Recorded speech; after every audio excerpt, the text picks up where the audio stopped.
方家儿郎，宁死不退！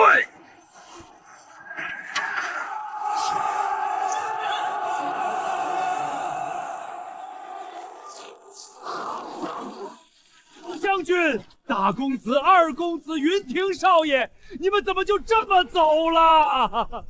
你们一生镇守北境，最后却连一具全尸都没能留下，这大钱对不起方家满门忠烈呀！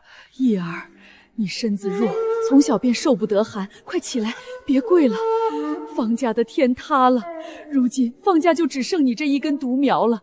你若再有个好歹，让我到了地下，有何颜面去见你阿爷呀？祖母，阿爷和父辈们为国捐躯，战死沙场。孙儿身为方家男儿，理当披麻戴孝，送他们最后一程。哟，这灵堂可真够冷清的。曾经不可一世的镇国将军府方震天死，如今连个像样的吊唁者都没有，还真是树倒猢狲猎。放肆！你们是什么人？谁敢在我方家灵堂撒野？老太君，少拿你那一套一品告您夫人的架子压人。方震天那几个老家伙已经死绝了，现在的方家不过是个没人要的破落户。混账东西，竟敢在此辱骂老将军！就凭你这断了手的残废，给我滚！你们欺人太甚！真当我方家无人了吗？方老夫人，怪只怪你方家男儿没本事，尽数死在了北境。今日我等前来，不是来吊丧的，而是代表玄云宗为林木清与方云逸的婚约而来。老太君，木清已通过考核，被玄云宗宗主破格收为内门弟子，从此仙凡有别。方元逸天生绝脉，是个废人，给不了我想要的未来。这门亲事，今日便作罢吧。听见没有？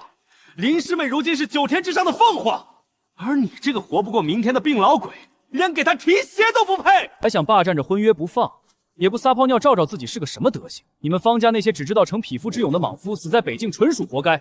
要是他们知道自己生出你这么个废物，怕是死了都要从棺材里气得跳出来吧？如果先辈血腥，践踏我方家尊严，死不足惜。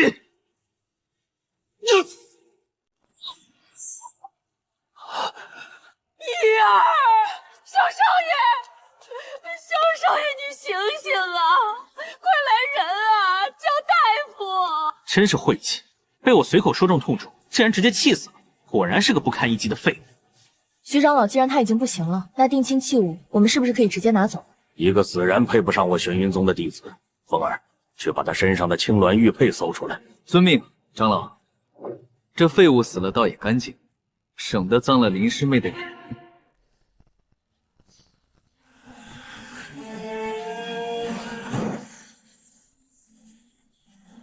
这是我在古墓中带出来的那座剑塔，它竟然跟着我的灵魂来到了这里。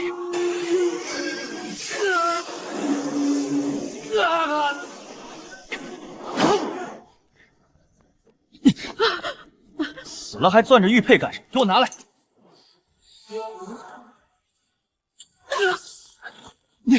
你竟然没死！义儿，你没事？玄云宗很了不起吗？玉佩，快给我！想要？你疯了！你竟然毁了信物！放肆小辈狂妄！你以为我方云逸稀罕这破婚约？今日不是你林木清上门退婚，而是我方家休了你，带着你们的傲慢，给我滚出方家！小畜生，你敢辱我玄云宗，你找死！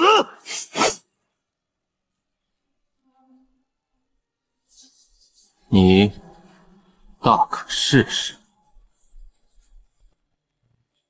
怎么回事？这废物身上怎么会有如此恐怖的气息？我的身体竟然动不了！凤儿，跪下！王云逸，今日你既已毁了信物，这门婚约便算彻底作废。我们走。方云逸，你我终究不是一个世界的人，你好自为之。病秧子，不过是回光返照罢了。你敢辱我玄云宗，这笔账咱们走着瞧！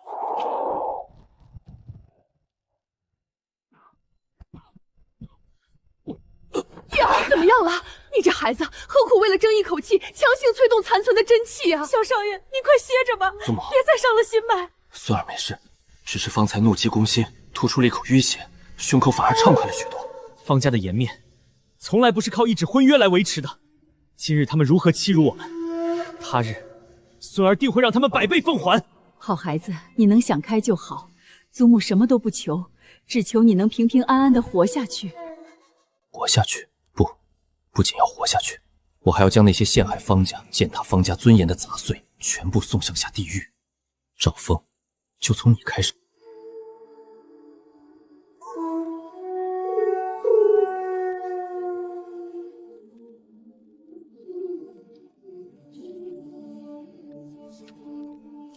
羽已离巢，入樱花巷。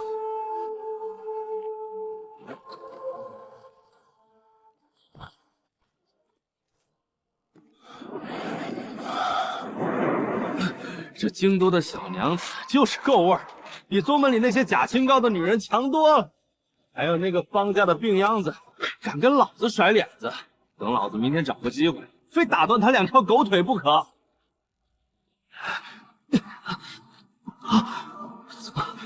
怎么这么冷？什么人装神弄鬼，滚出来！杀你的人，大言不惭，老子可是玄云宗内门弟子，你敢惹我？玄云宗在我眼里不过是土鸡咬狗。找死！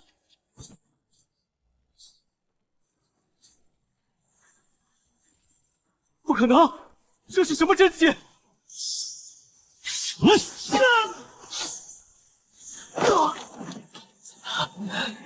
一起死吧，赤焰掌！不自量力！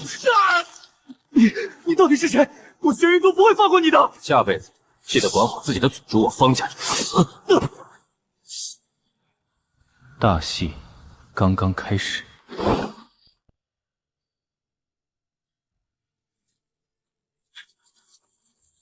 队长，前面有情况！一击毙命，好狠的手段！快搜搜他身上有没有能证明身份的东西。队长，这是玄云宗内门弟子令牌，快去通报统领大人，玄云宗弟子被杀，这京都要变天了！快封锁现场，派人去京兆尹府，还有去李府通报。一击毙命，连反抗的余地都没有，这京道里藏了什么怪物？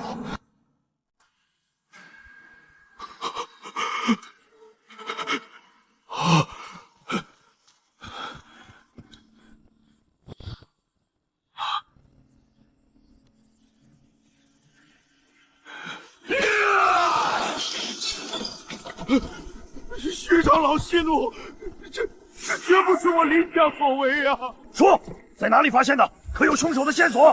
回长老，在西城乌鸦巷，凶手手段极其高明，现场什么痕迹都没留下。西城乌鸦巷，离方府那么近，方家定是那老太婆和那病秧子怀恨在心，暗中雇佣杀手报复。徐长老，方云一手无缚鸡之力，方家也只剩老弱病残，如何能杀得了赵师兄？这其中会不会有误会？知人知面不知心。那方震天当救无数，难保没有死士潜伏。昨日赵峰折辱他们铤而走险，合情合理。林家主，立刻带人随我去方府，我父倒要看看他们能装到几时。是，一切听凭长老吩咐。长老，那我先去安排了。老太君，例行公事，多有得罪。昨日夜里，府上众人可有外出？我方家如今这般光景，还能去哪儿？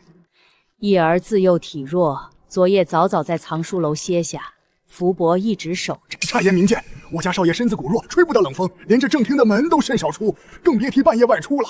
方公子的情况，下官也有所耳闻。既然如此，方府嫌疑已清，下官这就告辞。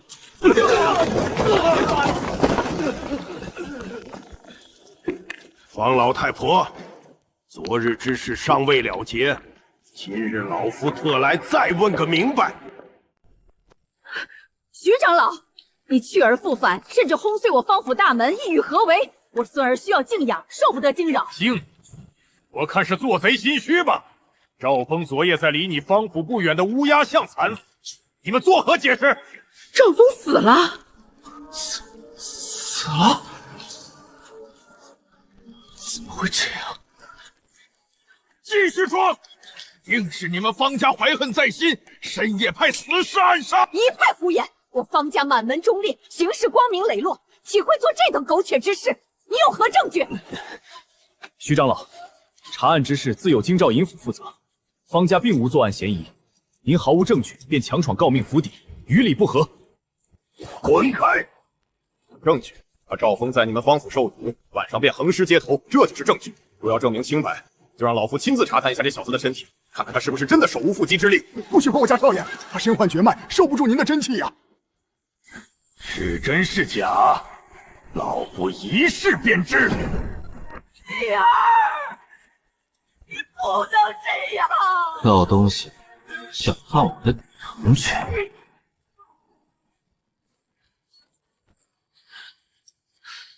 真的是个毫无修为的废人，难道真不是方家干的？好一个玄云宗，好一个名门正派！我方家男儿为大钱战死沙场，如今只剩这一个病弱的血脉，你们还要赶尽杀绝？福伯，去我房中请出先皇御赐的镇国宝剑。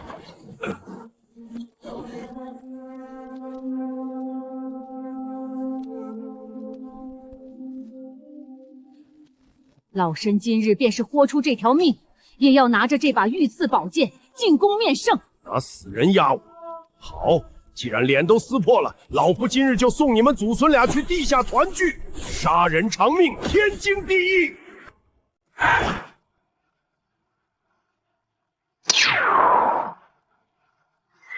圣上口谕到。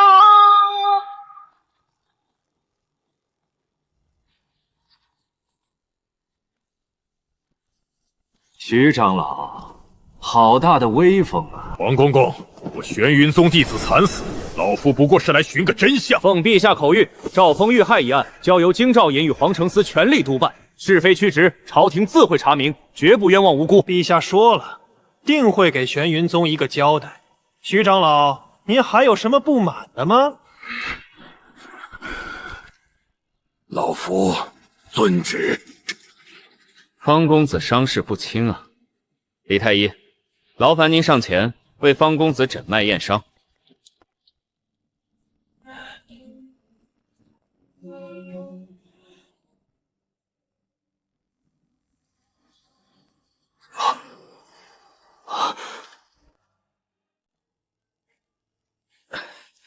王公公，方公子脉象虚浮紊乱，气血两亏，体内却无半分元气根基。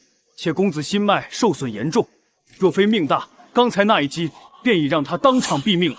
徐长老，这下您可看清了，方公子这般模样，如何能杀得了贵宗高徒？老夫看清了，我们走。老太君，陛下还在宫中等着您呢，请随咱家走一趟吧。有劳公公。福伯，快去请城里最好的郎中，一定要保住义儿的命。老太君放心，老奴拼了命也会照看好少爷。老太君，我们该走了。走吧。老太君，请。起驾入宫。少爷，你撑住，老奴这就去请大夫。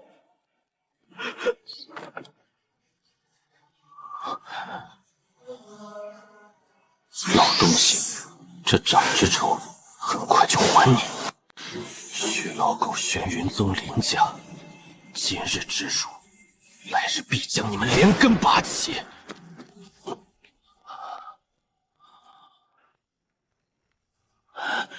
您快给少爷看看，他挨了那玄云宗长老一掌，吐了好多血，都说胡管家莫急，让老夫先看看脉象。李老，少爷他还有救吗？奇怪，受了50境高手这般重击，早该心脉断绝了。但老朽察觉到兄子体内似有一股奇异的生机在暗中维系，险之又险地吊住了这最后一口气。都让救少爷，方府就算砸锅卖铁也在所不辞。这伤情本，老朽也只能开一些温养经脉、补剂气血的方子，至于能不能挺过这一关，全看小公子自己的造化了。这是几粒固本培元的丸药，先给小公子服下。切记，药方需用文火慢熬1个时辰，不可有半点差池。多谢李老，老奴这就亲自去煎药，绝不假手于人。祖母入宫多时，至今未归，皇宫那边几乎难测。这李老的药方对我而言毫无用处，必须尽快恢复实力。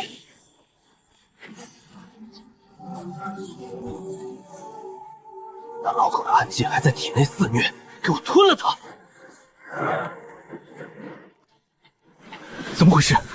这股外来真气在被炼化的瞬间，竟然撞击在了50境的壁垒上，卡了我整整1年的50境巅峰壁垒，竟然被震出了一道裂缝。既然天赐良机，我便破了这层壳。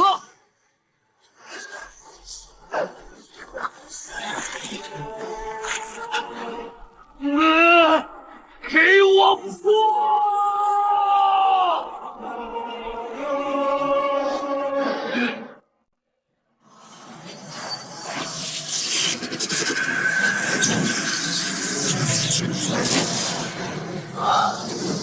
这便是宗师之境。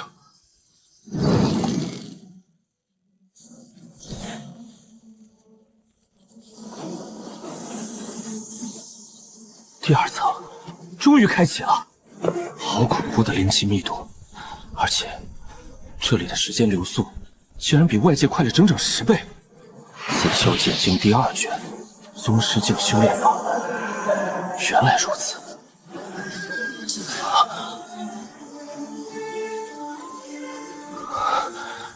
好一柄神兵！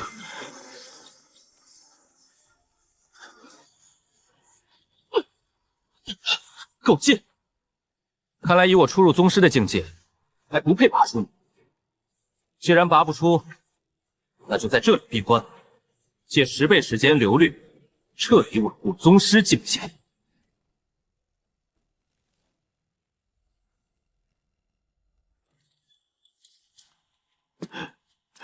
少爷，药熬好了，您醒醒，趁热喝了。父爸，辛苦你了。祖母还没回来吗？老太君还没回，少爷您快躺下歇着，老奴就在门外候着。皇宫那边拖得太久了，祖母绝不能有事。老太君您慢点儿，老奴刚才看到书房有灯光，小少爷不在卧房，可能跑这儿来了。义儿，你伤得那么重，跑这儿来做。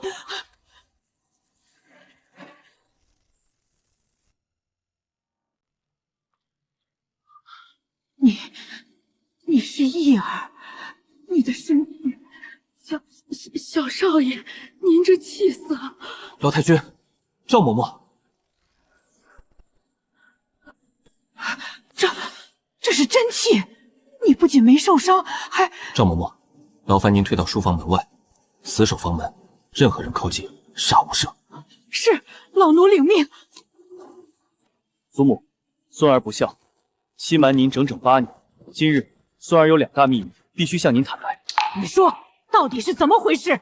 其一，孙儿自幼体弱多病，连太医都束手无策，根本不是什么先天不足的天生绝脉，而是被人暗中下了一种极其阴毒的绝毒。这种毒潜藏在血液深处，慢慢吞噬生机。若非孙儿命大，早就成了一具枯骨。什么下毒？是谁？是谁敢对我方家唯一血脉的下毒？祖母向着人藏得很深，但孙儿已有线索。您且听我说第2件事。其2，孙儿体内的气毒，在8年前便被我意外得到的一桩机缘彻底压制。这8年来，我躲在藏书楼，大门不出二门不吠，喝着那些没用的苦药，全是伪装，在绝境中暗自修炼。你这8年的病弱，你其实一直在练武。不错，今日徐长老那一掌，不过是我借他之力掩人耳目罢了。苍天有眼，苍天有眼啊！我方家终于不用绝后了。老头子，你在天之灵看到了吗？咱们的义儿出息了。义儿，近日玄云宗欺人太甚，皇室态度暧昧，方家已是风口浪尖。怎么做？从今往后，我们不用再忍了。方家这8年受的屈辱，还有我方家满门战死的血仇，我要他们10倍、100倍的偿还。这是金刚所铸的镇旨啊！义儿，你的真气竟然霸道至此！祖母，您现在信了吧？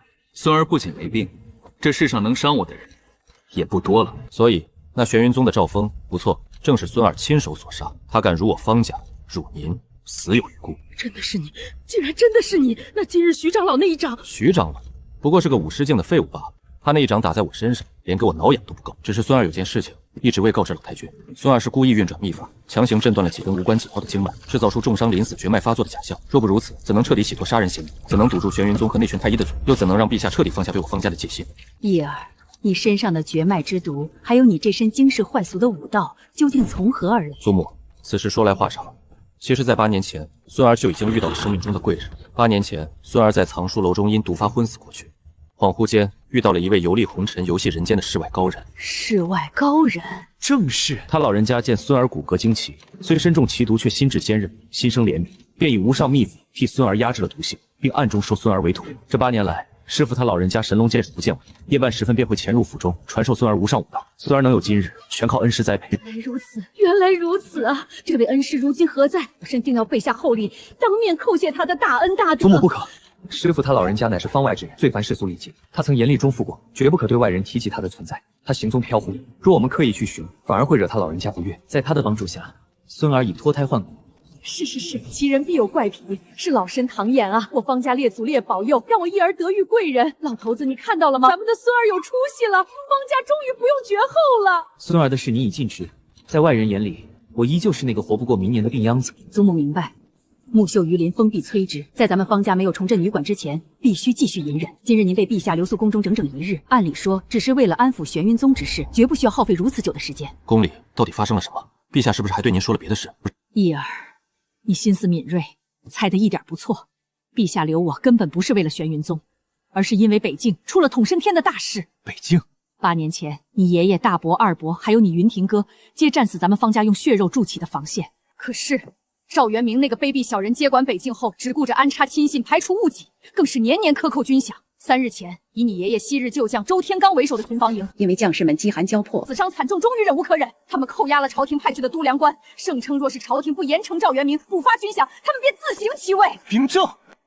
可笑的是，消息传回京都，朝野震动，认定这是咱们方家旧部心怀愿望，意图不轨，劝周将军他们放下兵器，以大局为重。所以陛下便想起了您。陛下我以防灾的身份，800里加急送往北境。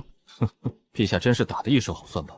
平日里对我方家百般打压，视事如敝，如今自己忍住了乱子，收不了场，反倒想起我方家旧部的忠诚了。这些咱们不得不写，否则你爷爷他们用命换来的安宁就全毁了。写，当然要写。于公于私，我们都不能让北境将士的血白流。但是我们方家绝不能白白给他当枪使，他想空手套白狼，简直是做梦。义儿，你的意思是？祖母。这封信不仅要写，而且孙儿要亲自送去北京。什么？不行，绝对不行！北境远在数千里之外，一路上山高水远，凶险万分。如今那边局势混乱，你就算是宗师，可双拳难敌4手啊！你是方家唯一的血脉，若有个3长2短，我到了9泉之下，如何面对你爷爷？祖母，您冷静听我说，您以为我们一封轻飘飘的信就能让那些受尽委屈的将士放下刀枪吗？不见方家人，他们如何能信？更重要的是，这京都对我们方家而言，就是一座密不透风的囚笼。我们困在这里，任人宰割，永远没有翻身之日。而北境，那是爷爷和父辈们用血汗浇灌的根基。只要我亲自去，以方家少主的身份见周将军，不仅能解开死局，更能暗中重新整合那些旧部。这是我们跳出泥潭、重掌兵权的唯一破局之计。你竟图谋至此！不仅如此，我们还要跟陛下谈条件。他既然要用我们，就必须付出代价。第一，必须下达明旨，公告天下，赦免北境将士的一切罪责，绝不秋后算账。第二，必须派钦差押运钞，在到抵达北境将士们解除武装的同时，足责及时发放到每一个士兵手中，少1厘米都不行。你要跟陛下谈条件，这是在挑战皇权啊！非常支持，当行非常支持。陛下现在比我们更怕北境出乱子，只要您态度强硬，他就算咬碎了牙也得咽下去。好，我方家男儿本就该翱翔9天，祖母听你的，明日我便进宫，与那高高在上的陛下好好讨价还价。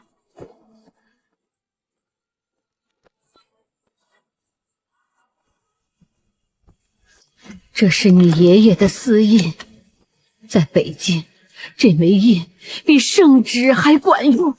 老夫人，朕听闻你已草内好安抚北境的家书，朕心甚慰，快呈上来，朕即刻命800里加急送往北境。陛下，但老身有2个不且好之请，若陛下不允，这封信怕是送不到北境。哦，老夫人但说无妨。其一，恳请陛下降明旨，昭告天下，赦免此次北境将士的一切罪责，永不追究。其二，朝廷拖欠的粮草军饷必须由钦差足额押运，随信件一同抵达北境，实发到将士手中。此外，这封信事关重大，老身要让孙儿云逸亲自持信前往北境面见周将军。一个活不过10岁的病秧子去北境，只怕还没走到一半就死在半道上了吧？陛下，非常之事当行非常之事，若无明旨和粮草，北境军心必将大乱。一旦防线崩溃，蛮不长驱直入，大前江山社稷将毁于一旦。至于义儿，他是方家最后的男丁，为国死在路上也是死得其所。若陛下觉得为难，那这封信老身就当没写过。老匹夫，若不是北境危急，朕现在就将你方家满门抄斩。老夫人，你好大的胆子！不能杀他，现在逼反了北境，皇位不保。方家，朕暂且忍你一次。老夫人说的对，大局为重。朕准了，即刻拟旨，大赦北境。粮饷之事，朕会逼户部3天内筹齐。至于云逸，既然他有此忠心，朕便派一队羽林卫全程护送他北上。老身代北境将士谢主隆恩。查，给朕查！昨天还是个只会哭天抢地的老寡妇，今天竟敢跟朕针锋相对。方家背后绝对有高人指点，给朕把方府里外翻个底朝天，任何可疑之人杀。还有那个病秧子，给朕盯死他，看他到底是真病还是装病。遵旨。奉天承运，皇帝诏曰：北境之事皆朝廷体察魏州之过，着即所有参与此事将士一概既往不咎。钦此。此事便不再追究了。不追究？那我这个兵部尚书的脸面何在？陛下这是在当众打我的脸。方家一定是方家那个老不死搞的鬼。方家那个活不过今年的病秧子，竟然要去北运，还要带粮饷去安抚那群丘逼，做梦！若是让他到了北境和周天那个莽子会合，我赵元明在北京的心血就全毁了。传信给北境的暗桩，还有黑风寨的那群亡命徒，让他们在半道上设伏。我不管羽林圭怎么护送，我要那个病秧子死在去北境的路上，把他的头颅给我带回来。大人放心，属下定让他尸骨无存。小少爷，北境酷寒，您这一路上千万要保重身体呀。嬷嬷放心，照顾好祖母。方少爷，请吧，兄弟们还得赶紧送您上路呢。送我上路，赵元明，就看你派来的狗够不够我杀得了。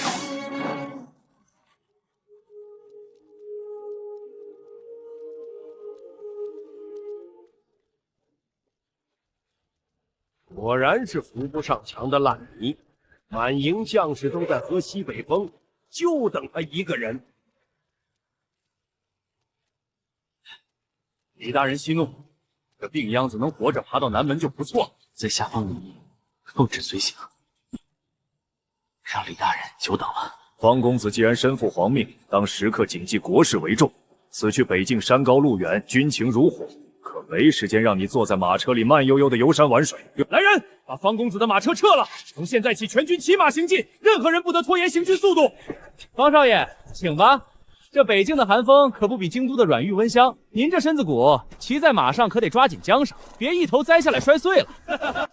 好一个钦差，好一个下马威！既然你们急着赶路，那就看看这路上到底谁先撑不住。出发！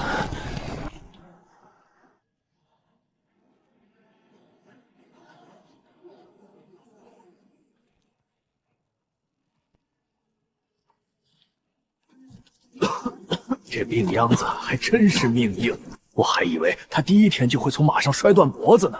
硬撑罢了，你看他那副半死不活的样子，估计还没到北京就得冻成冰雕。这等程度的风霜，连给我淬体都不够资格。不过离开京都，棋局才算真正开始。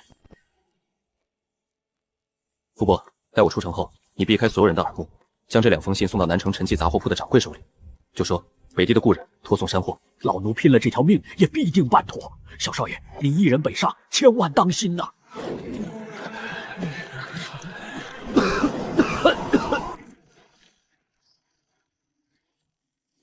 启禀陛下，探子飞鸽传书，方云逸随钦差队伍已出京100里。他虽面露死相，可写不止，但却硬生生挺住了连续2日的骑马疾行，未曾掉队半步。没掉队？一个连太医都断言活不过今年的绝脉废人，能在北风里骑马狂奔2天？哼！方家果然还有藏日。老太君敢让他去北境，必有依仗。陛下，是否要让沿途的暗桩动手，制造些意外？不，朕不能脏了自己的手。赵元明不是已经在黑风寨安排了人手吗？还不够。传朕口谕，把方云逸随军北上的确切路线，还有他每晚扎营的地点，不经意的透露给玄云宗的暗探。玄云宗刚刚死了一个内门弟子，正愁找不得出气筒。朕来试试这病秧子装神弄鬼到底还是真有能耐。若是他死在玄云宗手里，方家旧部要闹，也只能去踏平玄云宗的山门。奴才遵旨。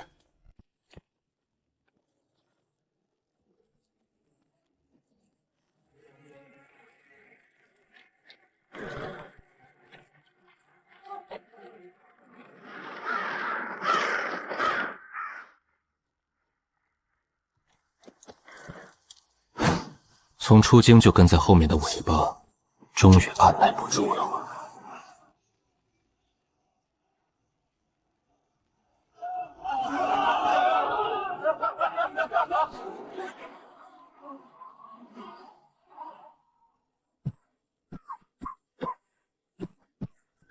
方公子，今夜你就宿在此处。你身体材弱，需要清静，这外围最适合你，不用参与夜间值守了。刘队长，方公子身份金贵，你们驻扎在旁边，务必好好照顾方公子，让他能安心休息。统领大人放心，属下一定贴身伺候。方公子，晚上风大，若是觉得冷了、怕了，随时叫弟兄们，我们保准让你睡个好觉。有劳刘队长和各位军爷了。真他娘的没劲！兄弟们，回帐篷喝酒去，别管这半死不活的废物。故意将我安排在最容易被袭击的外围风口，还撤走所有护卫。李文翰，这是急着给我收尸啊！徐长老，消息绝对千真万确。宫里传出的密报，那方云逸跟着李文翰的队伍，今日傍晚刚在100里外的落星坡扎营。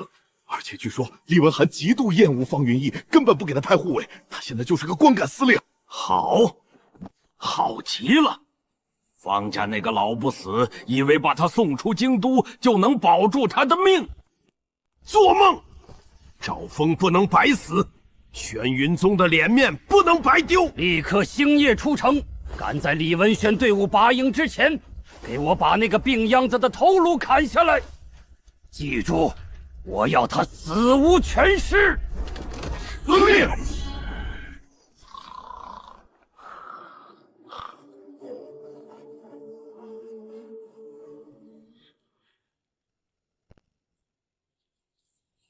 月黑风高，真是个杀人的好天气。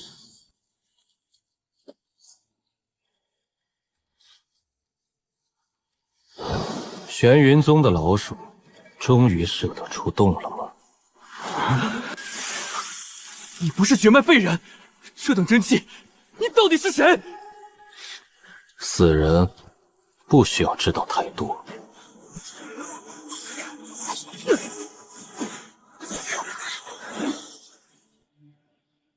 玄云宗的先头老老鼠，就这点斤两。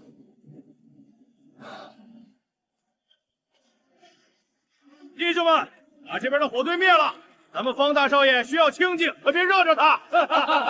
跳梁小丑，真正的杀局恐怕还在后面。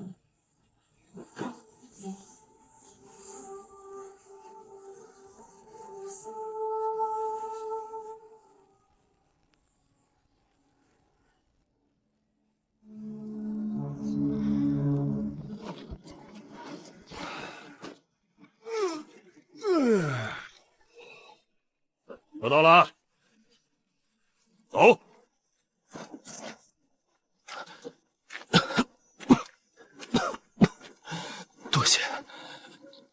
多谢王校尉昨夜的照顾，云逸尚能坚持。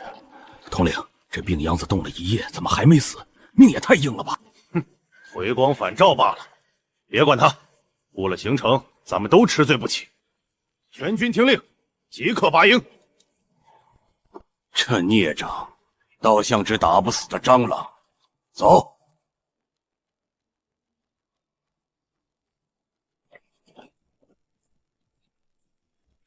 全军收缩队形，盾甲兵护住钦差马车，内守前出探路，小心崖壁。杀气这么重，连掩饰都不顾。陇西李氏还是河东裴氏，或者是玄云宗的后世？不！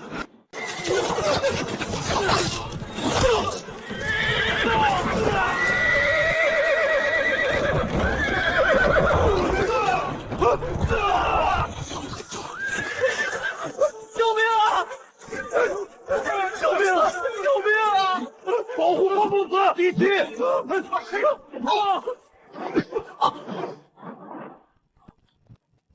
方家余孽，拿命来！放肆！光天化日冲击钦差卫队，给我杀！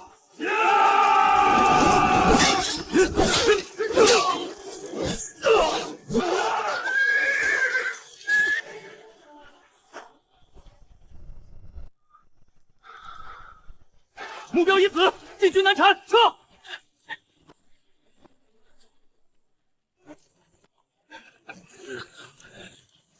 王校尉，去看看那个废物到底死了没有。若是死了，就地掩埋。属下遵命。统领，这病秧子肯定摔断脖子了。刚才那马撞得那么惨。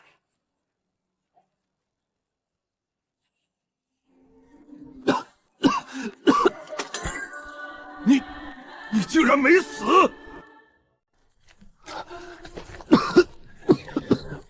刺客，别杀我！王统领，多谢王统领救命之恩。若不是将士们拼死抵抗，云逸今日就交代在这里了。哼，你这废物的命可真是比石头还硬。大恩大德，没齿难忘。看来队伍里的内鬼也要按耐不住了。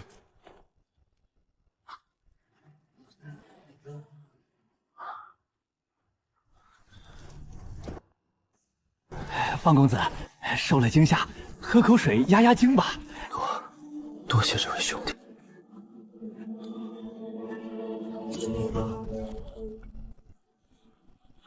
啊！这水有毒！不是我！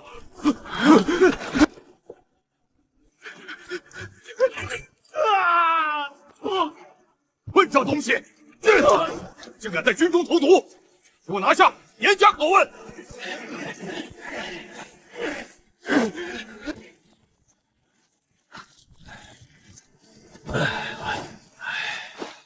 这开阔之地，正是最好的杀人场。太安静了，风里有火油的味道。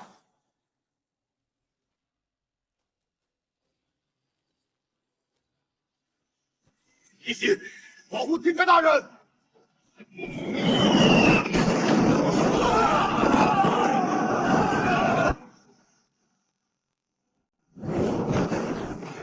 快救火！保护钦差大人！预备队，跟我顶上去！调虎离山，声东击西，好算计。可惜你们选错了猎物。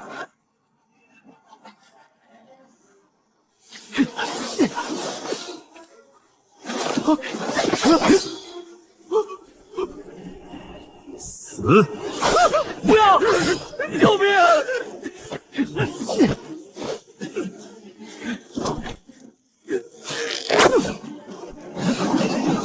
不好，那边有刺客，保护方公子！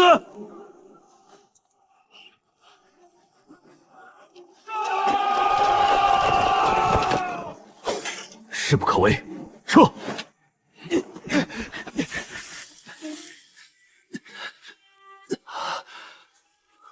方公子，您没事吧？刺客已经跑了。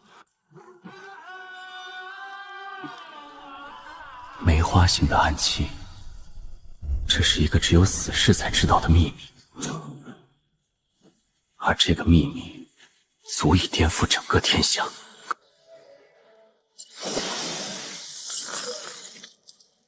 哼，连环杀绝，想杀我，好戏才刚刚开始。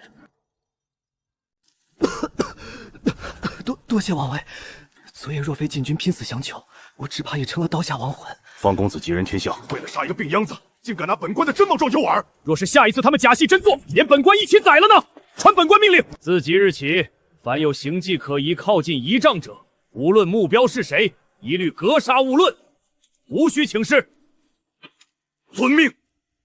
这钦差总算知道害怕了，倒是省了我不少麻烦。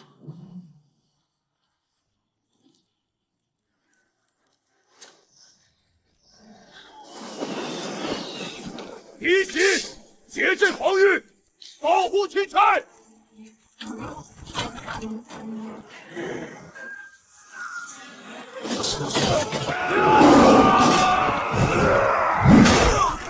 死战不退！当诉他们，本官重重有赏。找到他了，动手！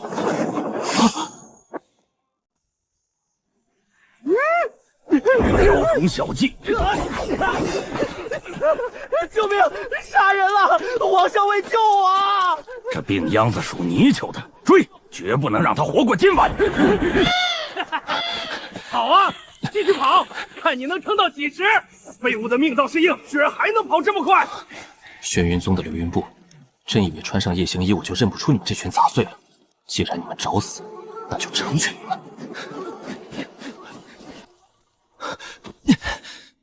怎么不跑了？你倒是继续跑啊！大半夜折腾大爷们，钻着鬼林子。不过这里的环境倒是真不错，幽静，没人打扰。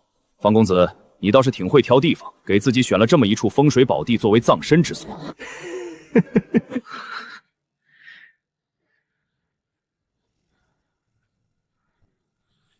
为何你们不认为这是我特意为你们选的风水宝地？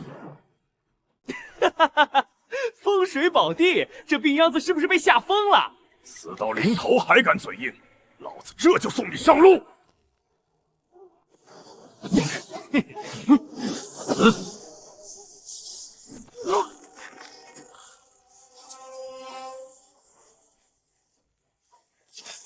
风啸真气，气尽外放。你是武道宗师，15岁的宗师。这怎么可能？撤！快逃！若不是为了掩人耳目，你们以为能活到现在？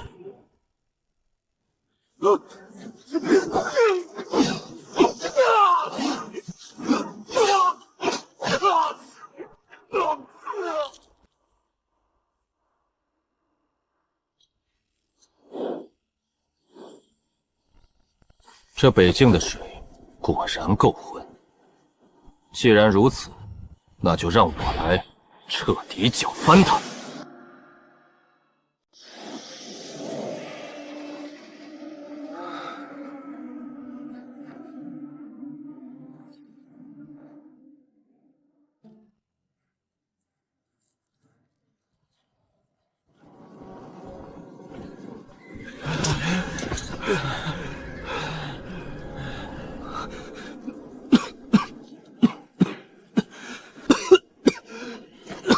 王公子，你居然逃脱了！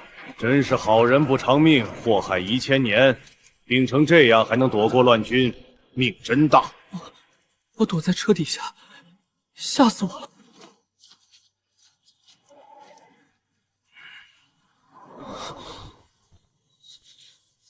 大难不死，必有后福啊！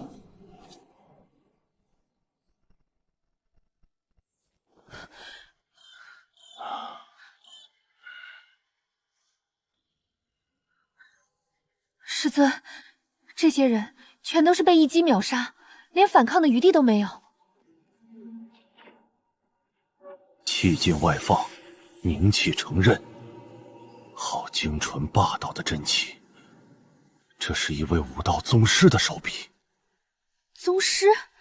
这北境荒郊野岭，怎会有宗师在此大开杀戒？不仅是宗师，而且从这残留的气息生机来看，出手之人极其年轻，甚至可能不到20岁。不到20岁的宗师，这怎么可能？如此精彩变异的年轻宗师，此子若入世，整个大前必将天翻地覆。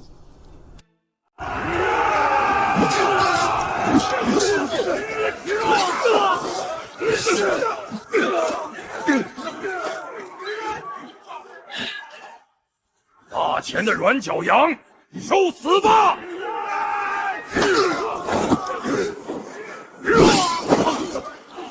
我命休矣！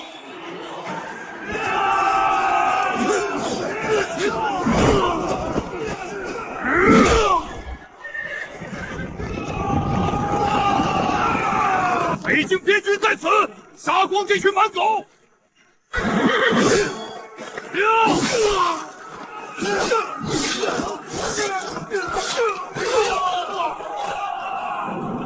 是边军，我们的援军到了！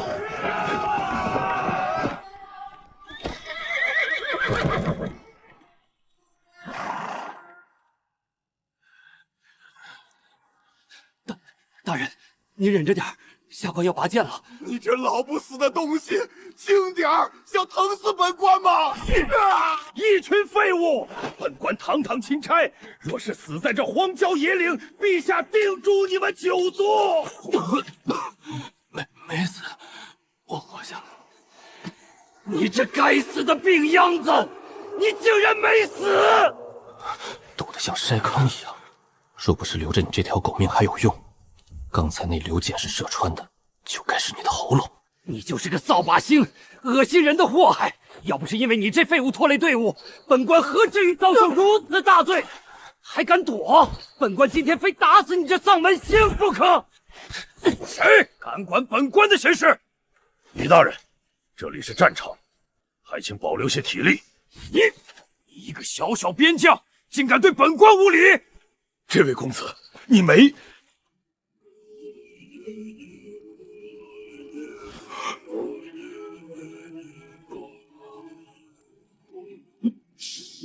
您难道是？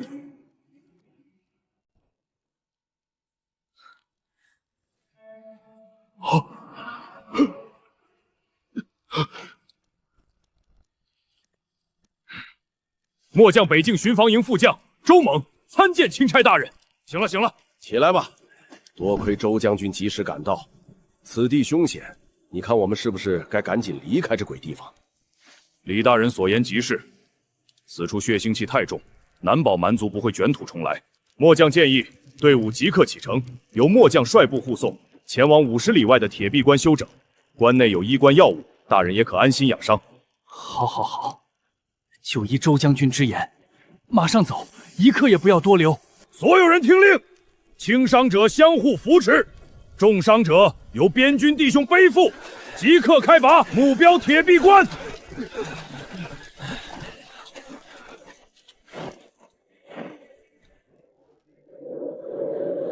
方公子真是福大命大，昨夜那般惨烈的袭营，我禁军死伤大半，连本校校尉都险些丧命，公子居然连块油皮都没擦破，这运气真让人羡慕。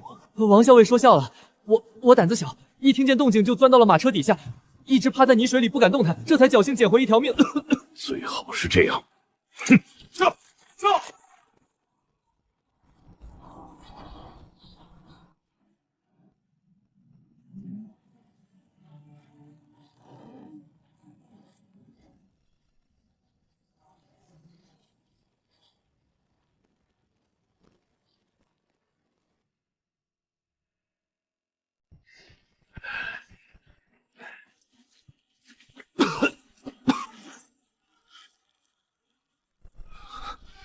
锦衣玉食的住处，死期将至。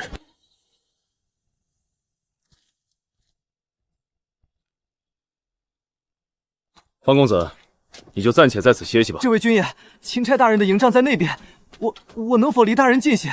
这里太冷了。这里是北境军营，不是你们京都的方府。张将军有令，关内人多眼杂，为了公子的安全，没什么事儿，最好不要随意走动。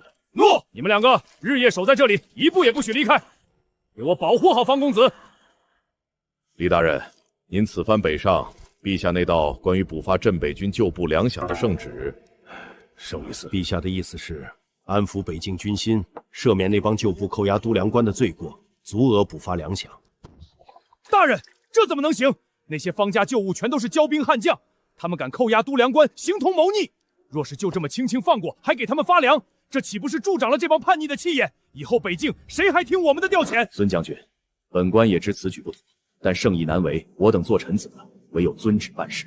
李大人，孙将军虽然性子急，但话糙理不糙。陛下远在京都，哪里知道北境这潭水有多深？更何况赵元明赵都督早有密信传来，赵都督信中言明，北境之事一切有他斡旋，大人只需走个过场。这圣旨嘛，自然有他的去处。若是事情办得妥当，出了任何纰漏，自然有蛮族或是那些不服管教的乱兵来背这口黑锅。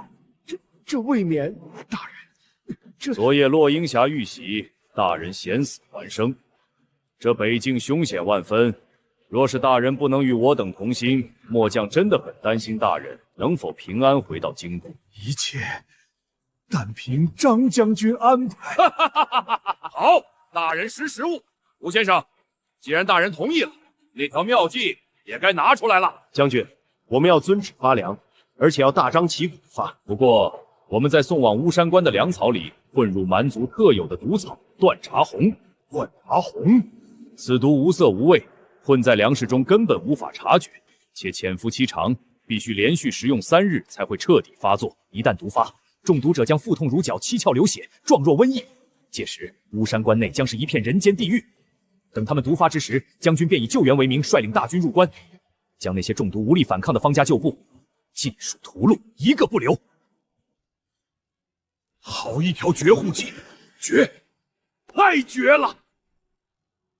旧部的事情解决了，那方家那个小主子呢？他不是吵着要去落霞坡祭拜方震天吗？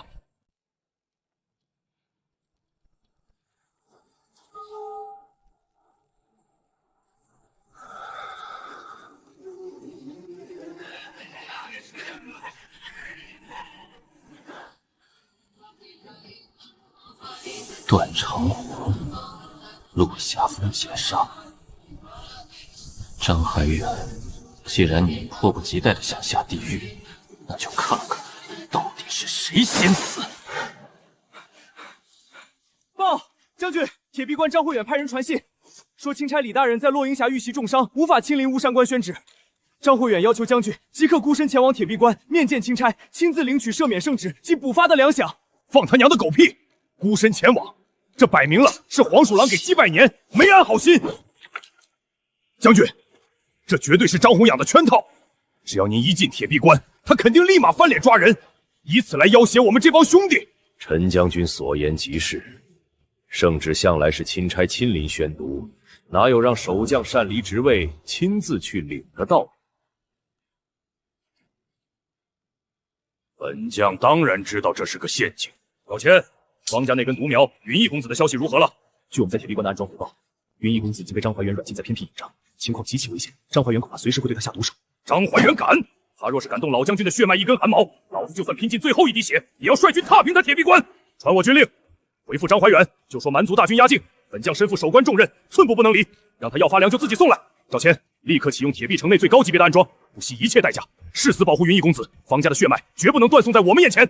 诺，誓死保护公子。这鬼天气真他娘的冷，里头那个病秧子怎么还没冻死？方家早就败落了，这小子不过是个没用的废物。要不是上头交代留着他还有用，老子真想进去一刀结果了他，也省得在这受冻。站住！你这废物想干什么？让开！我要去见张怀水。见张将军？你以为你是谁？一个活不过明天的病鬼！张将军是你想见就能见的。奉将军令，没有允许，你半步也不准离开这个帐篷，给我滚回去！我是朝廷随行钦差之人，并非你们的阶下囚。你们若是不去通报，我便自己去。敬酒不吃吃罚酒，你再敢往前走一步，老子现在就在这里宰了你！你敢砍下去吗？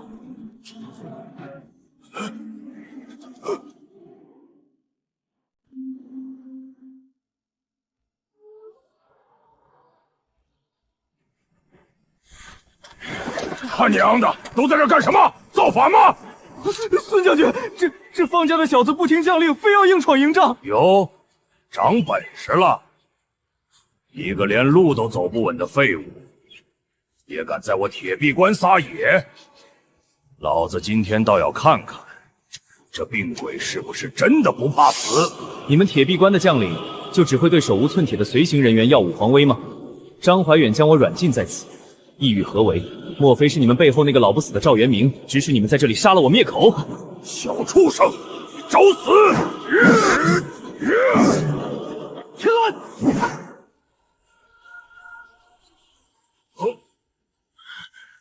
住手！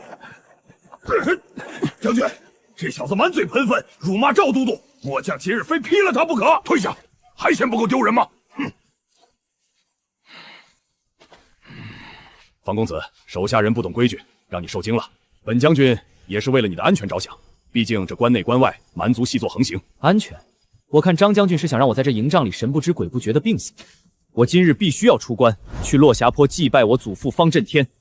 张将军若是不同意，大可现在就下令放箭，看看是我这病秧子的血先流干，还是你张将军的官帽子先落地。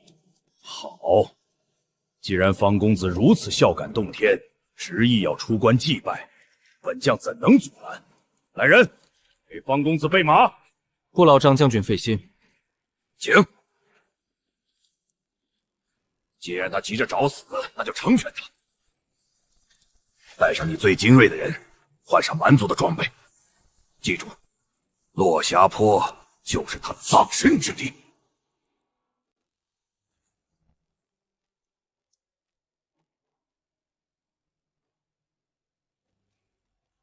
吴山关暗装，带好孤狼，参见公子。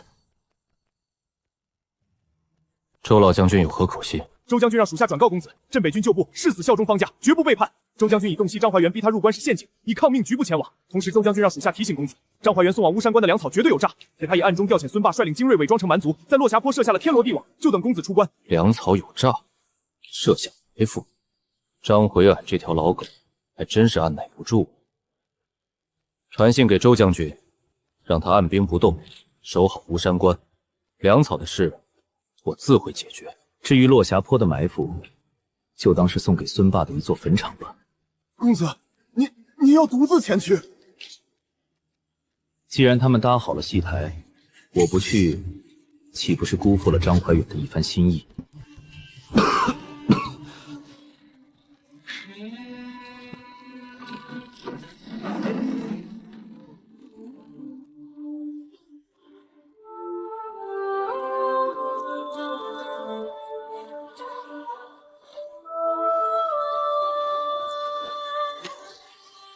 阿爷，云姨来看您了。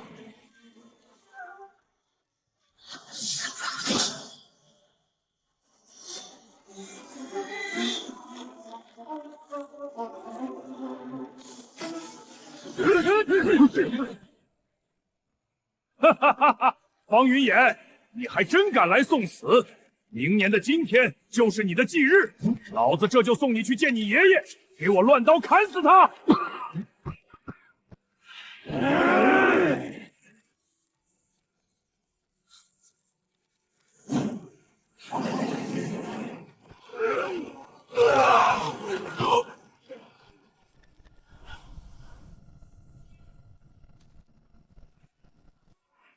既然来了，就都留下，给方家英烈陪葬吧。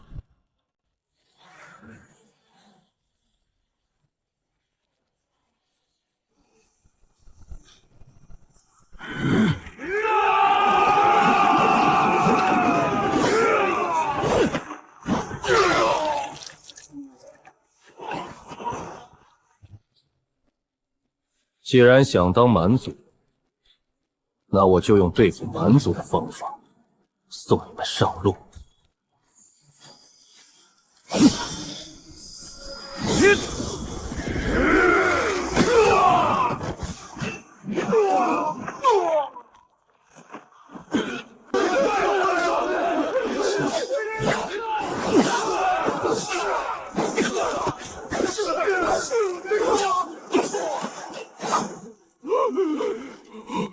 怪物，你是个怪物，你根本不是病秧子！祭台还没拆，你想去哪儿？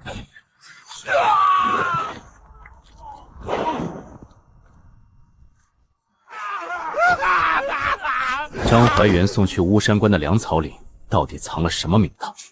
说错一个字，我让你体会一下什么叫千刀万剐。我什么都说，公子饶命！张将军，不，张怀远那老狗在粮草里下了段长红的剧毒，这毒无色无味，一旦吃下去，半个时辰内必定毒发身亡。还有呢，周将军不是傻子，毒粮不一定能瞒过他。张怀远难道没有后手？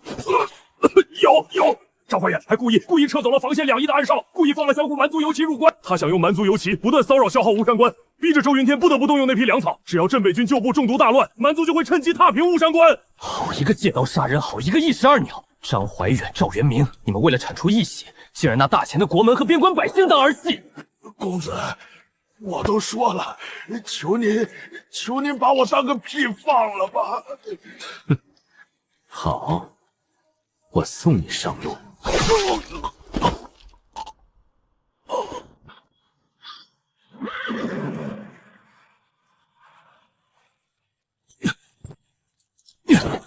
周将军，撑住！我来了！想用我方家旧部的命换你们的荣华富贵，这盘棋，我方云逸今天偏要给你们掀了！大汗有令，严寒将至，我族急需过冬的粮草物资。半月之内，我要巫山关寸草不生，我要铁壁关插满我族的苍狼旗。葛尔台，本王离开不过半月，你竟敢擅自调动本部兵马去袭击前人的钦差队伍！回禀大王，末将得到密报，前人钦差带有大量赏赐。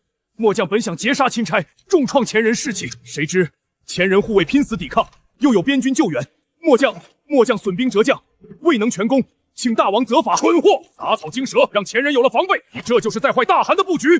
若不是看你往日作战勇猛，我现在就砍了你的脑袋祭旗。多谢大王不杀之恩，末将愿做先锋，戴罪立功。大汗已经下达了死命令，从王庭禁卫军和3大部落抽调的5万精锐，后日便可抵达黑石堡。我们不仅要攻破巫山关，还要长驱直入，杀进大前腹地，把能抢的粮食、女人、铁器全部抢光。只有这样，我们的族人才不会在这个冬天冻死饿死。大王，守关的虽然破败，地质惊险，守关的更是硬骨头。当年方震天留下的那些老兵，战力极其强悍，若是强攻，我族勇士必定死伤惨重啊！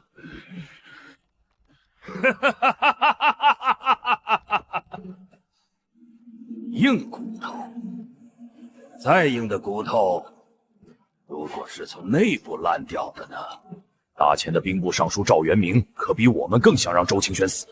据可靠密报，赵元明已经让他的走狗张怀远在送往巫山关的粮草里做了手脚。只要周清轩的部下吃了那些粮，不用我们动手，巫山关自己就会变成一座死城。大王的意思是，我们只需作壁关关。传我将令，5万大军集结完毕后，立刻压境巫山关。一旦前人内部毒发大乱，全军出击，踏平巫山关，一个不留。赵元明，你好狠的算计！先用钦差送圣旨稳住军心，再用毒粮让巫山关守军全军覆没，最后把丢失关隘的罪名扣在周将军头上。巫山关，阿爷，我终于到了。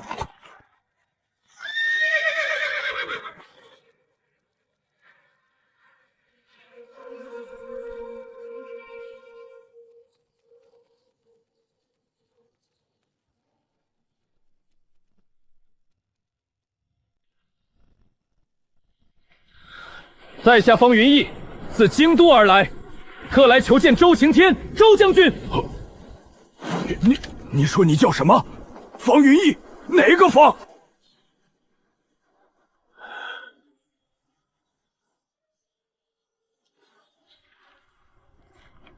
晚辈方云逸。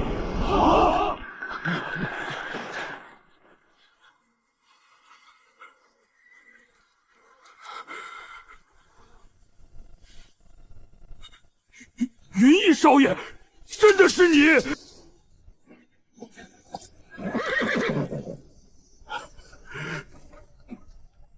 周将军，各位叔伯，你们守在这孤寒之地受苦了。我方云逸今天来接你们回家了。老将军的孙子是三爷的血脉，他还活着，方家的人没死绝。报！快去报将军！方家少爷来了，我们的小少爷来了。像，太像了，简直和当年的三将军一个模子刻出来的。云逸，真的是你！周叔叔，是我，方云逸。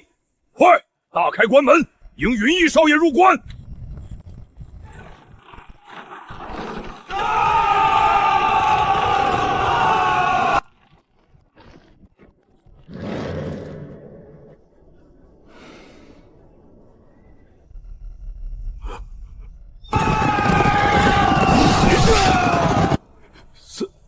三将军，方家三子方文远，当年那可是北境的骄傲，如今他的血脉竟然拖着如此病弱的身躯来到了这里。来了就好啊！周伯，云逸来迟了，这里风大，别冻着了。走，随我去关楼内说话。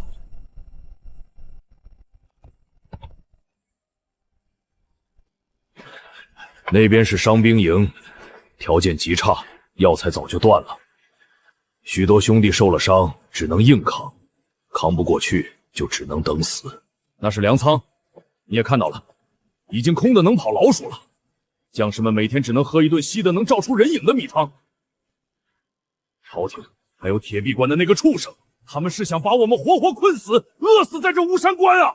张怀冉、赵元明，你们为了党同伐异，连这些镇守边疆的百战老兵都不放过，这笔血债，我方云衍定要你们10倍奉还。周伯，再难的日子都已经过去了。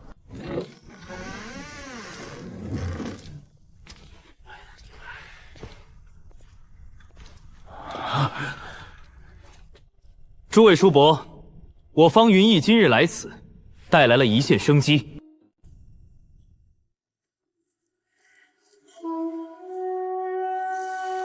去，把库房里那点竹炭取来，把火盆升上。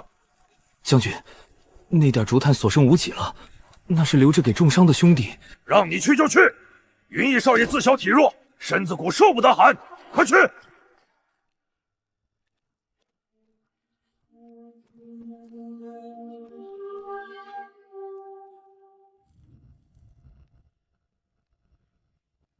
云逸，这位是陈烈陈副将将，当年曾是你父亲的亲兵，脾气火爆，但打起仗来不要命。云逸少爷，陈叔叔，这位是赵谦赵参军，足智多谋，是我们巫山关的智囊，当年也是老将军帐下的得力干将。云逸贤侄，一路辛苦了。赵先生，你这孩子，最后一次见你还是在你3岁的时候，那时候你高烧不退，气息弱得跟小猫似的，太医都说你活不过10岁，没想到你竟然挺过来了，还长这么大了。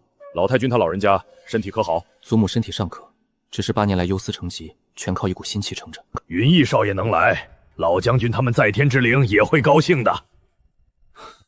周伯，这是祖母的亲笔信，朝廷的局势以及陛下明语赦免诸位，并虎发粮饷之事，皆在信中。好，好，陛下竟然下达了明旨赦免，还要补发拖欠的粮饷，太好了！弟兄们终于不用活活饿死了。云逸贤侄，信中说粮饷由钦差李文翰押运，随行发放。但据我所知，钦差队伍在半路遭遇了袭击，李文翰受伤，如今停留在铁壁关。铁壁关的守将张怀远可是赵元明的走狗，他会乖乖奉旨把粮草送到我们手里吗？张怀远那个杂碎，他绝不会眼睁睁看着我们拿到粮草。赵先生说的没错，张怀远确实不会给你们粮草。他不仅不会给，他还打算在送来的一小批粮草中掺入剧毒断肠红。什么？断肠红？还想毒死我们全军？不仅如此，等你们中毒失去战斗力，他就会打开防线，放蛮族大军入关，彻底荡平这巫山关。到时候他大可以将罪名推给蛮族，自己落个干净。等等，既然张怀衍设下了如此绝户毒计，他必然会封锁消息，更不可能让您活着离开铁壁关。少主，您是怎么单骑冲破张怀衍的连环截杀，安然无恙的来到这里的？方云逸，你是怎么过来的？周晴天、陈烈等人此刻才如梦初醒，后背瞬间渗出一层冷汗。是啊，铁壁关距离巫山关数百里，中间荒原上必然布满了张回阳的眼线显现了。一个15岁自幼被断言活不过10岁的病弱少年，怎么可能独自一人穿过重重杀劫，毫发无损的出现在他们面前？怎么过来？仅凭一路上的那些土鸡瓦狗，我想还伤不了我。方云避世。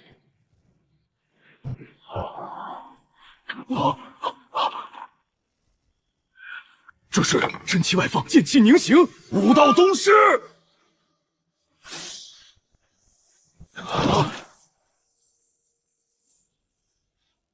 末将周齐天愿誓死追随少主，愿誓死追随少主。我等愿奉公子为主。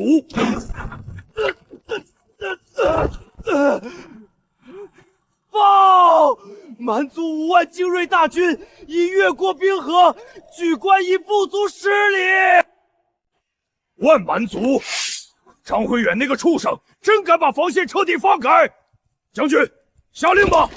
咱们巫山关还有3000能喘气的弟兄，就算是用牙咬，也要从这群蛮子身上扯下一块肉来。加上我们粮草断绝，这是真正的十死无生之局啊！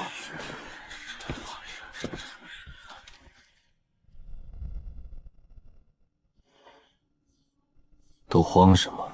这一声冷喝，虽然声音不大，却夹杂着一丝不容置疑的宗师威压。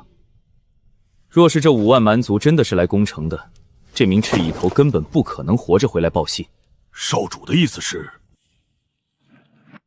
外面的风雪如此之大，这种极端天气，蛮族骑兵的机动性大打折扣。他们这个时候逼近，却停在10里之外，目的只有一个：围而不打，制造极限的压迫感。少主是说，他们在配合张怀柔的毒粮草计划？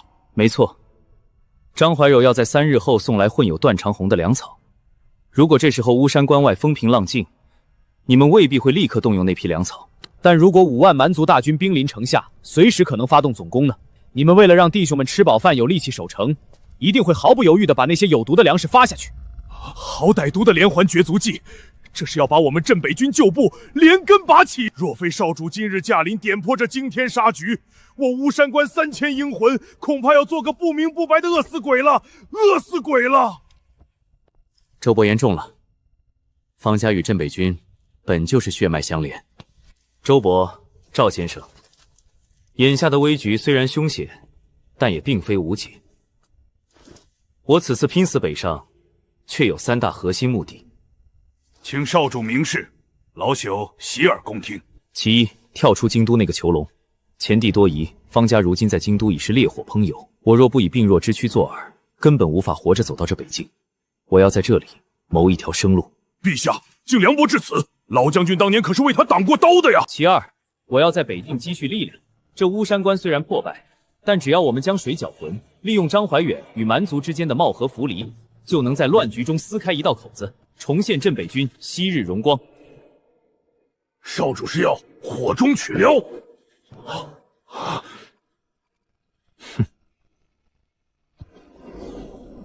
至于这第3个目的，我要彻查8年前我阿爷、伯父以及10万镇北军精锐在雁门关全军覆没的真正真相。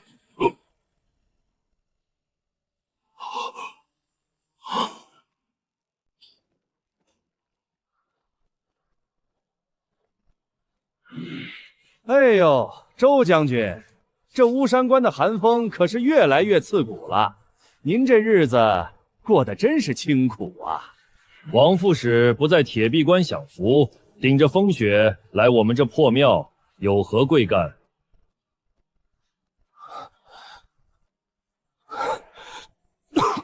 这位想必就是京都来的方云逸公子了吧？哎呀，早就听闻公子身体好亚，今日一见，这病情似乎比传闻中还要严重。你是何人？在下铁壁关参军副使王通，奉张怀友将军与钦差李大人之命，特来传达好意。张将军知道巫山关粮草紧缺，特意从铁壁关的牙缝里挤出了一批物资，3日后将由我军亲自护送首批足额粮饷前来。那便替我谢过张将军了。方公子，听闻您此次北上，除了送信，还要替老太君去落霞坡祭扫方老将军的衣冠冢。这关外风雪满天，蛮族斥候又活动频繁，公子这般虚弱的身子，若是贸然出关，万一遇上点什么意外，我们铁壁关可担当不起啊！不去不行，这是祖母的死命令，我就是爬也要爬去尽孝。哎呀，公子真乃纯孝之人。既然如此，不如我们铁壁关派一队精兵沿途保护。够了，方家少主的安危，自然由我镇北军就备负责，还轮不到你们铁壁关来插手。哼，周将军既然不识好歹，那在下就不多管闲事了。话已带到，告辞。好一招粮草稳心，刺杀绝后。3日后送粮麻痹你们，然后趁我出关祭祖，在落霞坡将我彻底抹杀。这帮畜生！少主，您这几日绝不能出关。不，我不仅要出关，还要大张旗鼓的出去。赵先生，把巫山关近半年关于蛮族动向以及铁壁关军情调动的所有卷宗，全部搬到我的房间来。我要在他们动手前，把这盘棋彻底看透。是。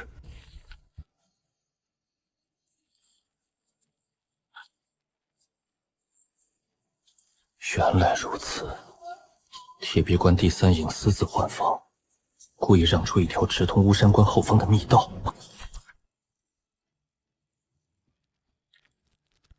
而蛮族最精锐的血狼百人队，偏偏在这个时候不知所踪。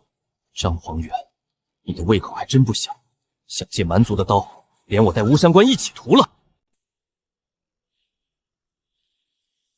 少主，您找我。周伯，您看这里，铁壁关第3营半月前悄悄撤离了这片防区，而根据斥候的记录，蛮族最残忍的血狼小队最后一次出现的轨迹，正指向这条直通我们大后方的密道。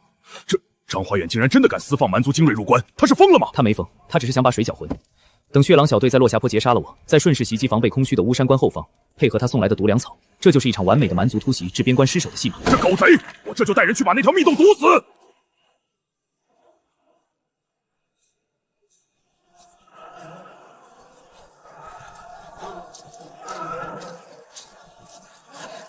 真他娘的冷！见鬼，路线都安全吗？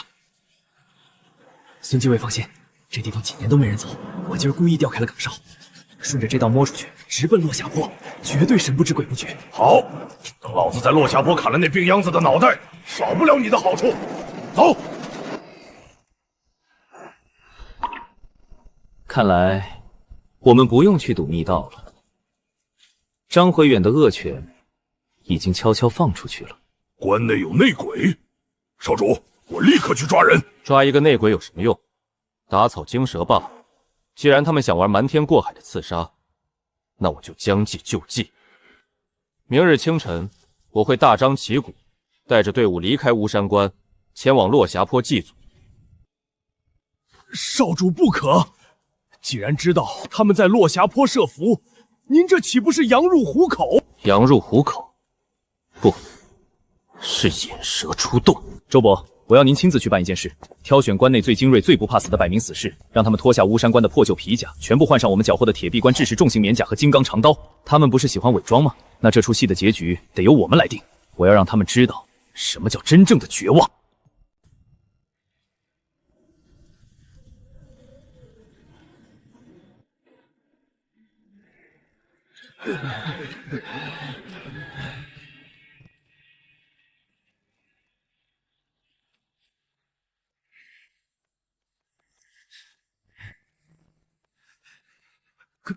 葛小伟，那小畜生还不来，我们快冻僵了！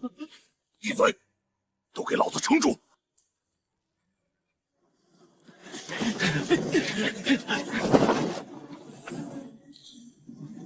动手！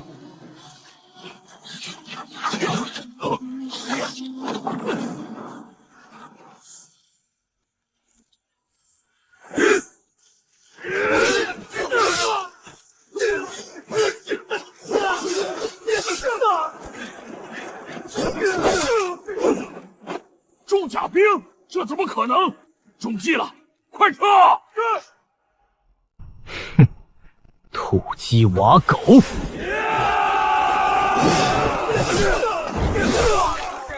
看不动，根本看不动，看不动呀！不可能！巫山关怎么会有这么多重甲？你到底是谁？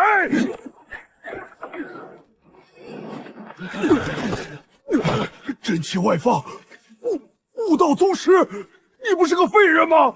废人，用来骗骗张怀烧那种蠢货的把戏，你竟然也信？张雄元勾结蛮族的密信在哪？交出来，我给你个痛快！在我怀里，是张将军让我假扮蛮族的，求求你把我当个屁放了吧！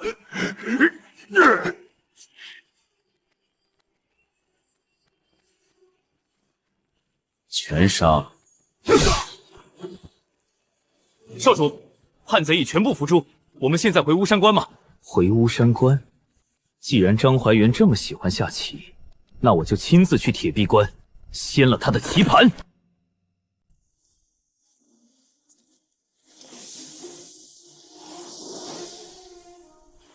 少主，剩下这几个杂碎怎么处理？全砍了吗？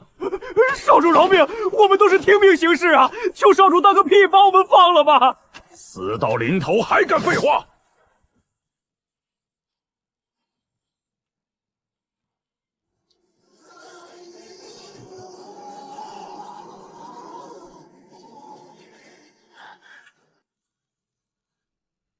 等等，少主，有意思。看来落霞坡这出戏，观众还挺多。少主，是蛮子的趁海。南院大王的狗鼻子倒是灵。既然他们这么喜欢看戏，不给他们加点料，岂不是扫了兴？捡起来。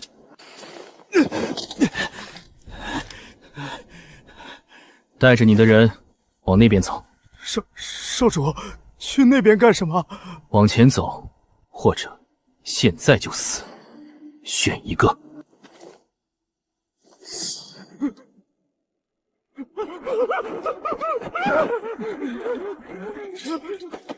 我走，我们走。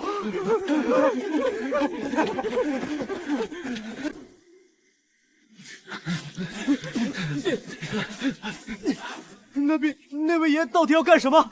前面连个鬼影子都没有啊！该死的千人狗，他们怎么发现我们的？头，他们端着弩箭直冲我们来了，肯定是冲着清剿我们来的。打吧！张颖远这老狐狸想把我们一网打尽，做梦！准备放箭，不能再走了，前面感觉不对劲儿，有杀气。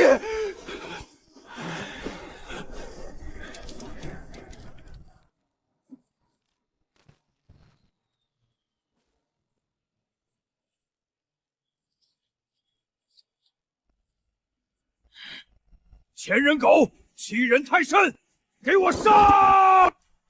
少主神机妙算，这群蛮子就算死绝了，这笔账也会记在张怀元头上。这只是开胃菜罢了。张怀元想用我的命来平息北境的烂摊子，那我就把这桌子掀了，让他自己咽下这苦果。落霞坡的火点起来了，陈烈那边也该动手了吧？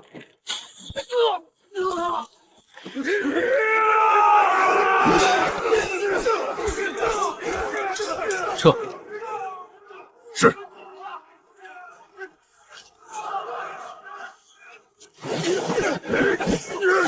先射上面那个病秧子，他是头目。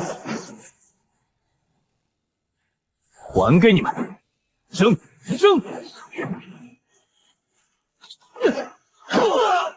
跟他们拼了！放箭！放箭！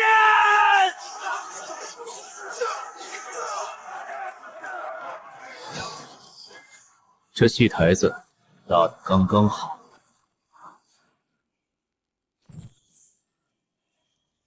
放箭！把这些张相龙的野狗射成刺猬！有埋伏！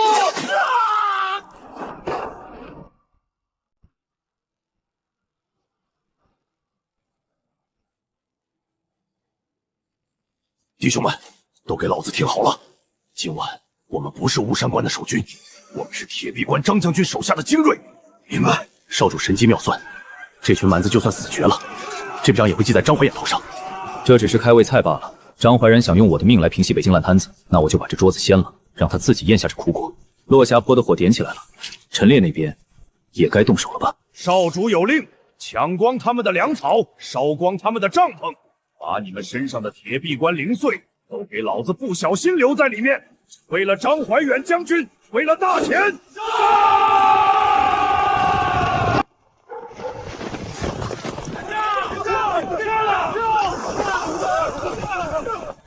李喜，前人打过来了！张将军有令，杀光满狗，寸草不留！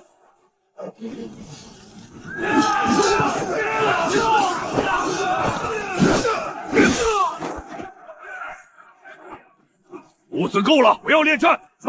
立刻撤回巫山关！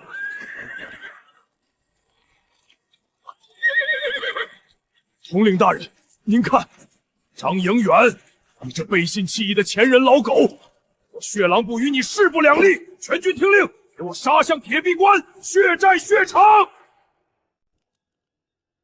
李大人，您的伤势虽然未愈，但必已早医不可耽搁。3日后，我军将押送2兵前往回军坐镇，彰显朝廷威严。张将军，你明知我伤重难行，还非要我去，你这分明是想让我给你那毒粮计划打掩护。大人慎言，北境风雪护寒，若是大人在营帐内伤重不治，陛下怪罪下来，我们也不好交代呀。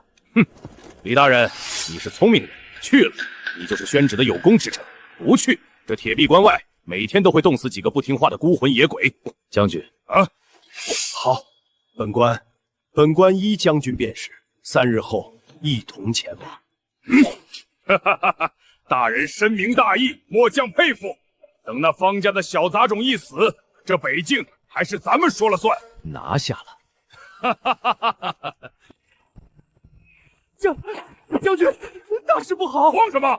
天塌下来了不成？是蛮族，5万蛮族大军突然放弃围困巫山关，像疯了一样，正倾巢而出，朝着我们铁壁关疯狂逼近，距离不到30里了。什么？蛮子疯了吗？不是说好只围巫山关吗？怎么回事？他们为什么突然撕毁协议？属下不知啊。蛮族大军打着报仇的旗号，逢人便杀，前线的3个哨所已经被拔除了。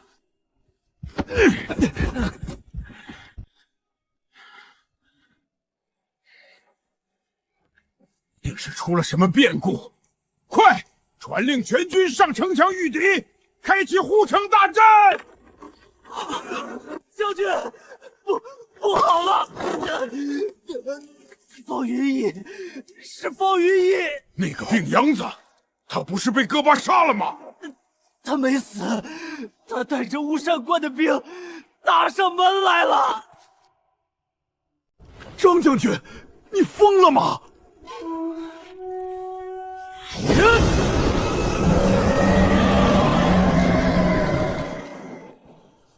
张怀远，你的罪证已昭然若揭，滚下来受死！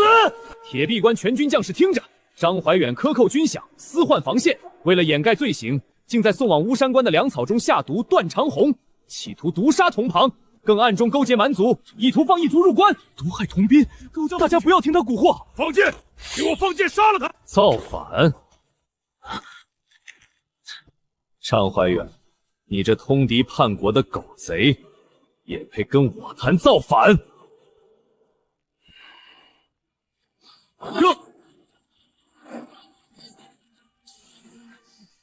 真气外放，武道宗师，这怎么可能？他是个天生绝脉的废人啊！宗师，方家竟然出了一个15岁的宗师！方云逸，你竟敢带兵围攻大前重镇，你是要造反吗？弓箭手，给我准备！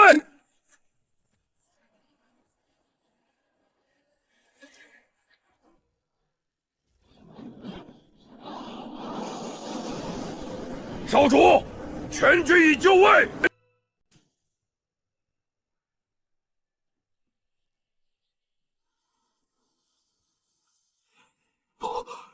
不可能，怎么会落在他手里？原来我们吃的粮草，竟然被下了断肠红。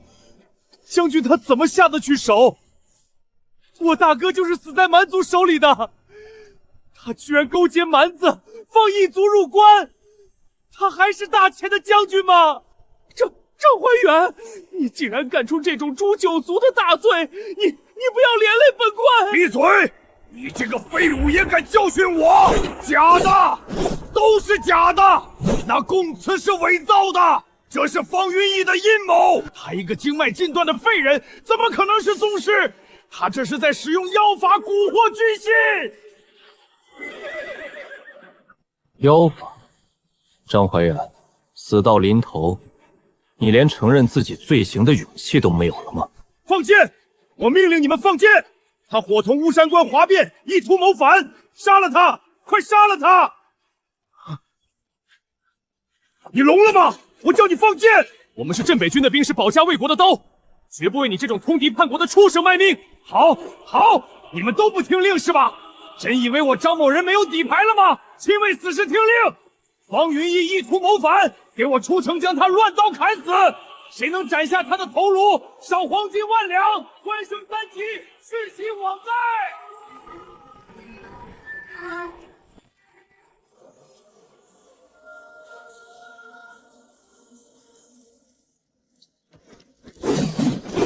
少主当心，是张怀远的铁甲守军，属下这就带人去将他们绞杀。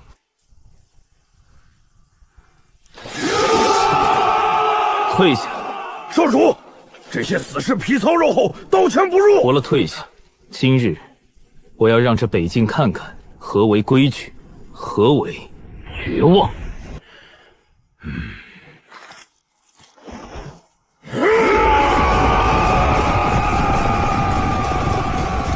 既然冥顽不灵，那是时候结束了。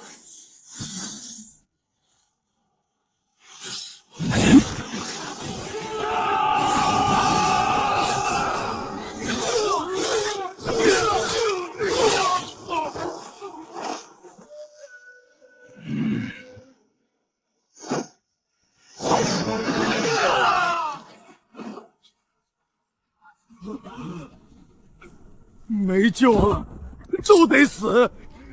招惹了这么一个怪物，张英海，你这个蠢货，把我们全都害死了！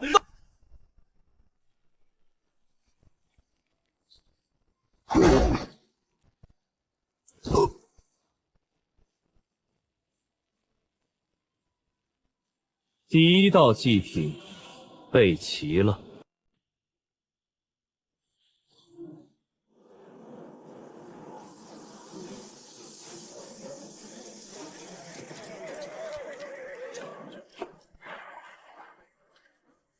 打扫战场，属下遵命。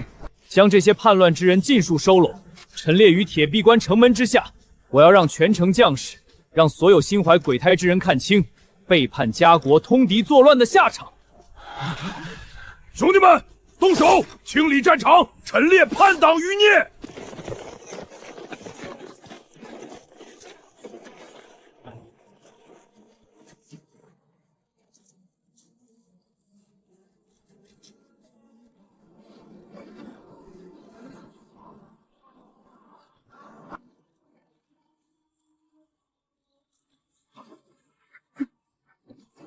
疯子，他是个疯子，魔鬼！少主，祭品已备好。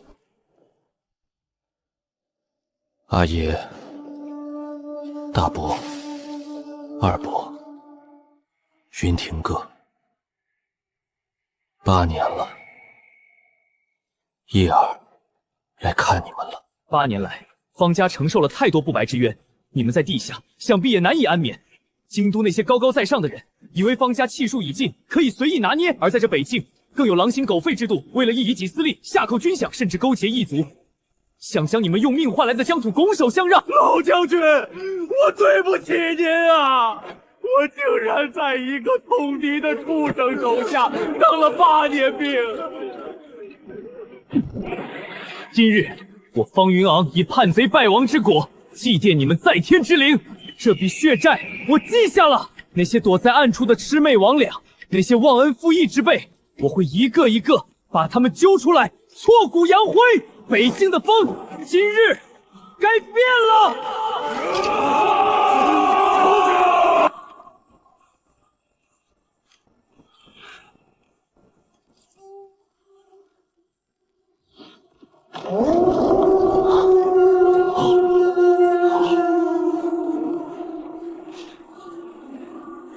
全军列阵，保护少主！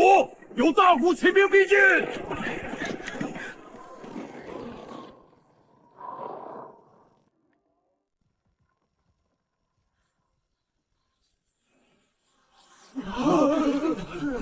那是蛮族的号角，是蛮族的重骑兵。完了，全完了！5万蛮族大军压境，我们彻底无路可退了。天不亡我，天不亡我张弘羊啊！方云逸，你看清楚了吗？那是蛮族主力大军到，你武功盖世又如何？你能击退数十死士，难道能抵挡5万铁骑吗？今日就是你的死期，城墙上所有人都要为我陪葬。是吗，张将军？你高兴的未免太早了。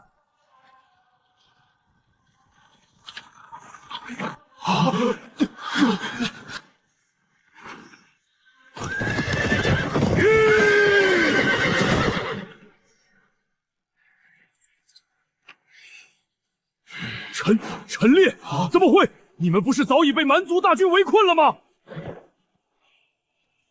禀少主，属下遵照少主预定计谋，率军迂回穿插，避开蛮族正面主力，长途奔袭，直捣蛮族后方大本营。我军大获全胜，彻底击溃蛮族留守势力，大破其后方营地，尽数收缴其过冬储备粮草与军备物资，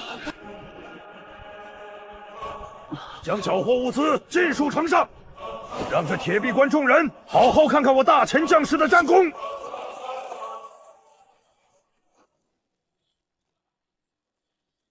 张怀远，你日日宣扬蛮族势不可防，无人能敌。如今亲眼所见，他们的后方营地、过冬积蓄尽数被我军捣毁收缴。所谓的不败神话，不过是你骗人的鬼话。是真的，我们真的打赢了，断了蛮族的老巢，破了他们的后路。太好了，我们不用死了！大千铁骑无敌，方公子神机妙算。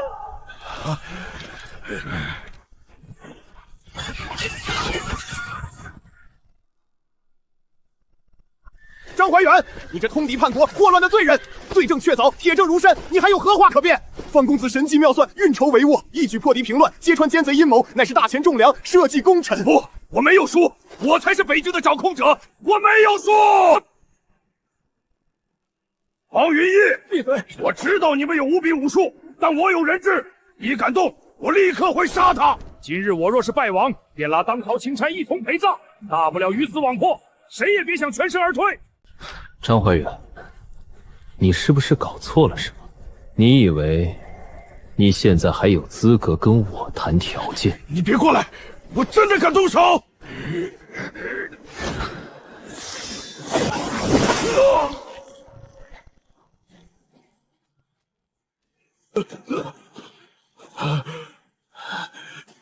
你执意求死，我便成全你。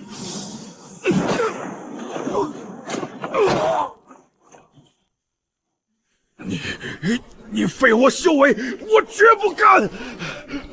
留你性命，是让你亲眼看着你的靠山赵元明一步步身败名裂，彻底倒台。我等愿归降，从此为方公子马首是瞻，听凭调遣。求公子开恩，我等皆是被张弘羊蒙蔽胁迫，绝非有心作乱。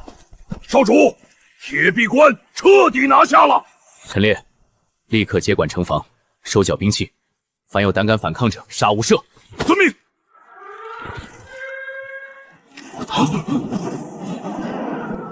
是巫山关的最高级烽火警报，出大事了！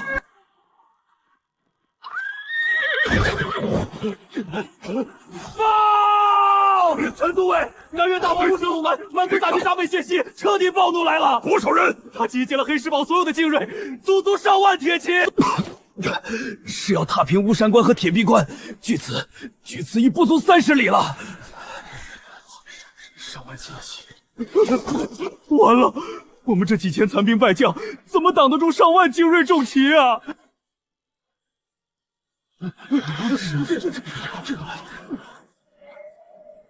少主，上万精锐铁骑绝非儿戏，若是在这平原野战，我们必死无疑。是否立刻退守巫山关？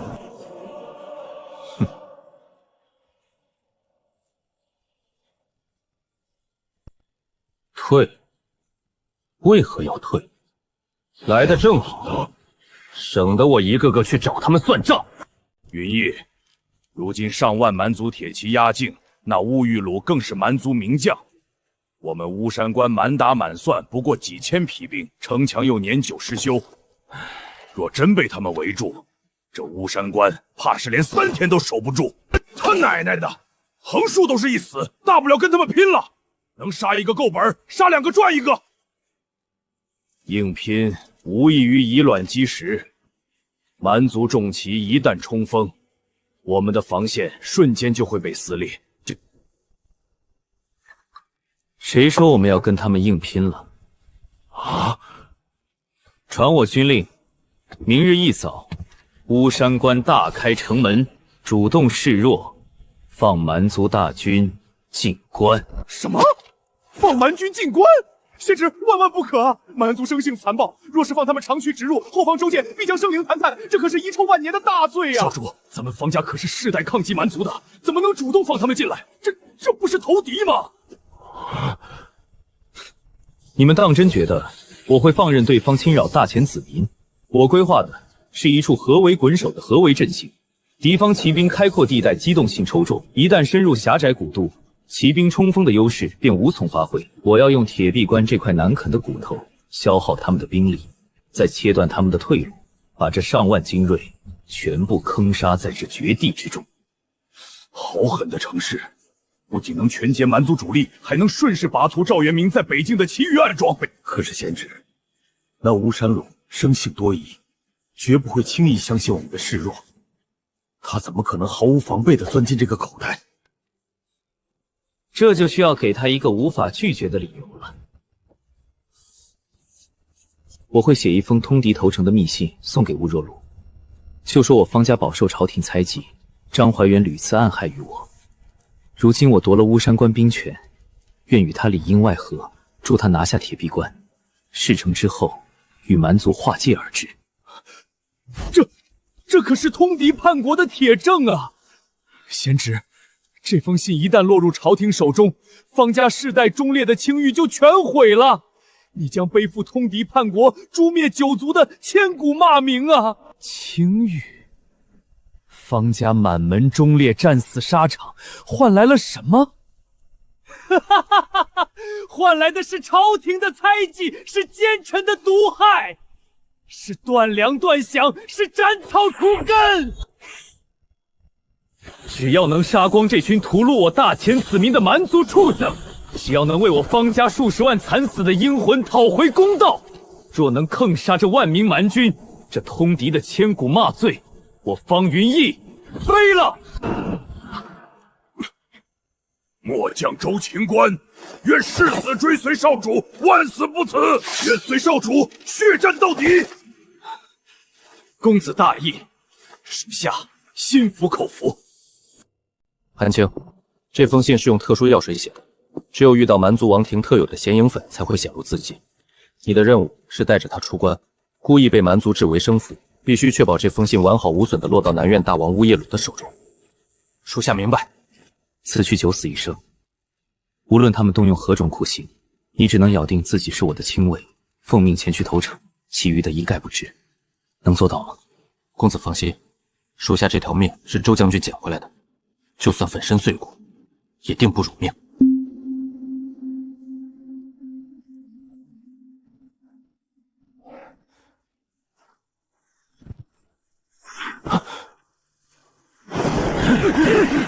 舔狗细作，别动！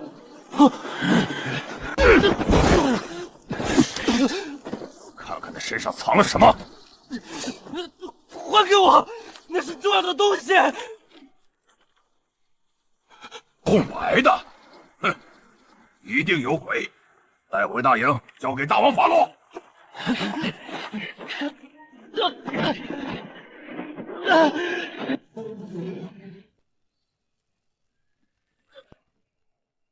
儿郎们，前人屠杀我们的族人，今天本王要用他们的鲜血来祭奠，给我踏平铁壁关，一个不留！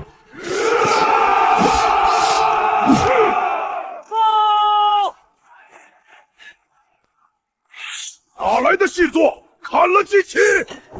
慢着，我是方云逸公子的亲卫，我带来了公子极其重要的合作信函。方云逸，那个方家余孽，一张白纸敢戏弄本王？大王，此信需用王庭特有的显影药粉方能显露自己。公子说，这是送给大王的一份大礼。啊！大王，怎么了？全军停下！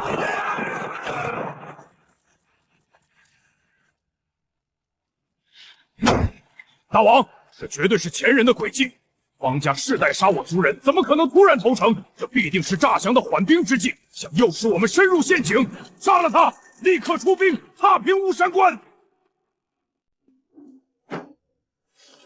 大王，这绝对是前人的诡计。方家世代杀我族人，怎么可能突然投诚？这必定是诈降的缓兵之计，想诱使我们深入陷阱。杀了他，立刻出兵踏平巫山关。没错，前人最是狡诈，咱们的重骑兵直接撵过去，什么阴谋诡计都是白搭。两位将军莫要冲动，我倒觉得这封信未必是江震天功高震主，全家被前帝害死，方云浩被当成病秧子软禁8年，如今他一朝翻身被逼造反，这合情合理。只要大王您一声令下，我们的大军就能直捣铁壁关。坨坨说的对，无论真假，既然他浮云逸敢开门，本王就敢进，将计就计，看看他到底玩什么花样。回去告诉你的主子，本王同意他的合作，不过他信里提的条件得改改。本王不仅要铁壁关，大前幽州及其以北的广袤领土必须全部割让给我大蛮。哼！限他明日清晨给我答复，否则我万名铁骑顷刻间叫巫山关鸡犬不留。滚！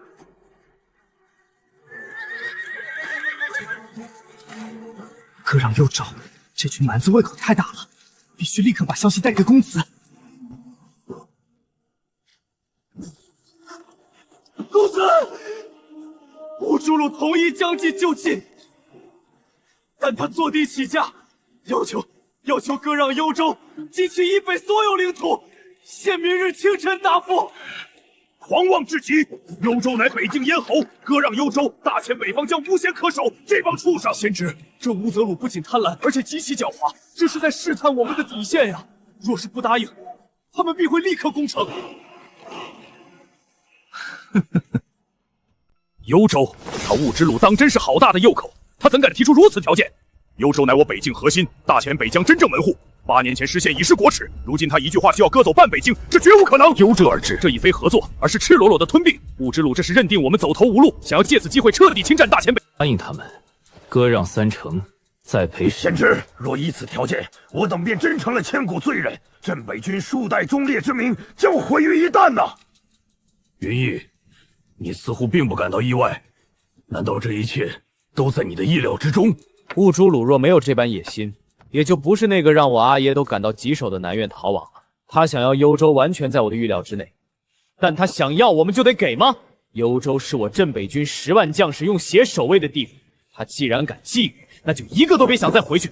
这先知，你何时做出了如此详细的沙盘？就在等待回音的时候。两位，计划分4步走。第一步，清理眼睛，断其联络。明日战起，我军假意败退，遁入西侧山林。韩青，你率1000精锐从隐秘暗道前出，在关外蛰伏，将关外所有蛮族趁贼曹旗尽数清除，切断他们与大本营的一切联系。属下领命，绝不放走一个蛮狗。第二步，夺回坚壁，脱水凝露。乌朱鲁必定会留兵驻守巫山关，待其主力远去，陈烈率3000人悄然返回，以雷霆之势全歼留守蛮军。夺回关隘后，命令将士取关内储水，将这段2里长的通道以及巫山关的关墙垛口彻底泼湿。我要这路面结成光滑如镜的坚冰。脱水凝露，云逸，这固然能阻碍行军，但水泊关墙又有何深意？周勃照做便是，此乃困敌之关键。第3步，迂回敌后，以逸待劳。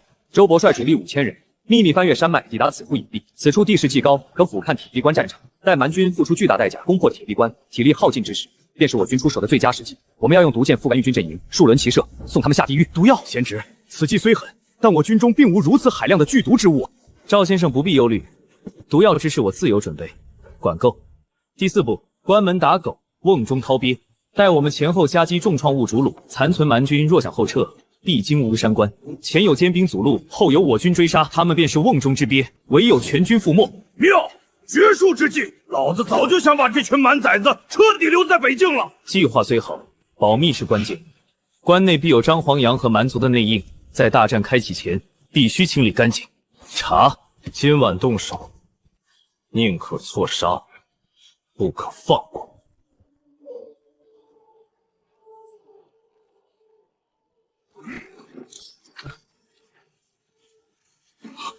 吃里扒外的畜生，留你不得！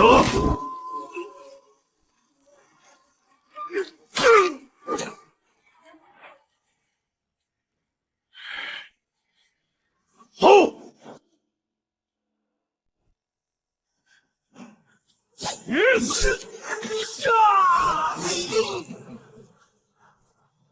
带走。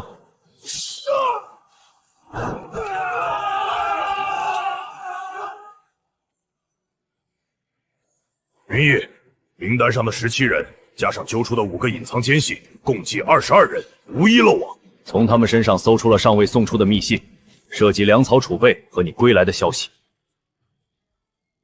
22名内奸已出，人头刚好可以记齐了。传令全军，按计划行事，大戏该开场了。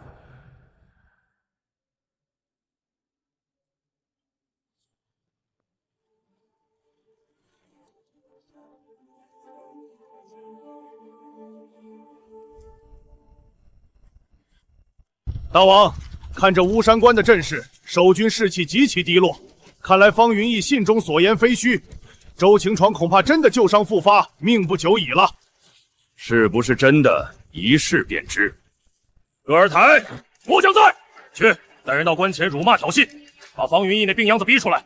王要看看他有没有老子一成的本事，留他一条命，本王还有大用。大王放心，末将这就去把那病秧子的屎打出来。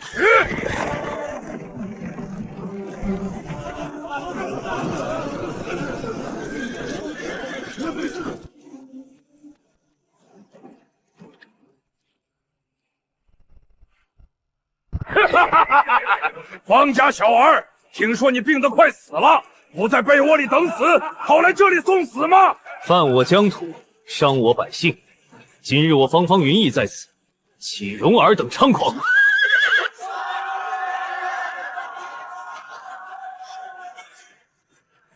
找死！老子今天就废了你！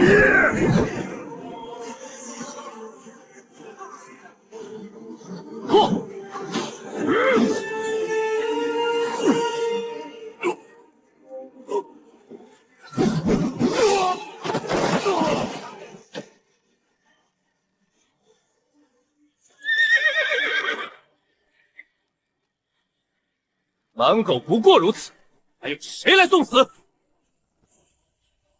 给我杀！踏平巫山关，把这小子剁成肉泥！杀！给葛尔泰将军报仇，活捉方云逸！敌军势大，快撤入关内！放心，拦住他们，快拉吊桥！巫山关守不住了，你立刻击快马突围，去铁壁关向张怀远求援，告诉他若不发兵，北京门洞开，快去！属下遵命。轰！踏平这座城！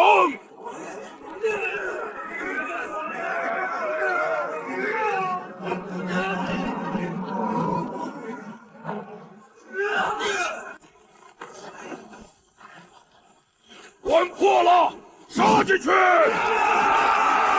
撤！全军向西侧山林撤退！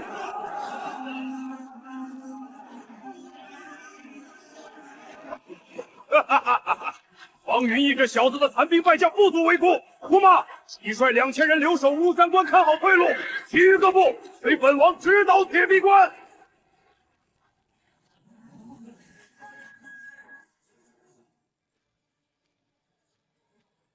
陈叔，时辰已到，去把咱们的家夺回来，记住，一个活口都不留。我将遵命，绝不让一个蛮狗见到明天的太阳。这帮前国两脚牙跑得比兔子还快。等大王拿下铁壁关，咱们再好好享受。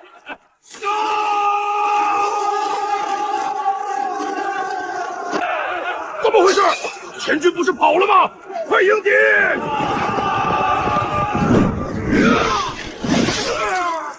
杀光他们，夺回乌山关！前国诸吕，给我死！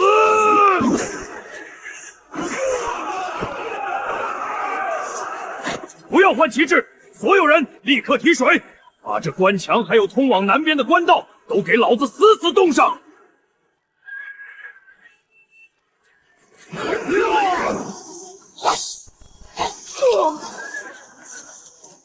继续搜，方圆10里内所有蛮族隐境全部挖掉。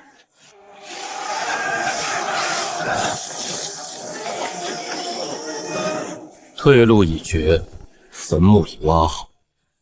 张怀远、乌世鲁，该你们狗咬狗了。张怀远，你少在上面做缩头乌龟！乌山关已被本王踏平，识相的立刻开门投降，本王留你全尸。你敢撕毁约定，供我惩治？吴苏鲁，我大前援军一到，必将你碎尸万段！全军听令，死守城墙，违令者斩！敬酒不吃吃罚酒！二郎们，攻破铁壁关，城内金银、女人、任儿等抢夺，给我杀！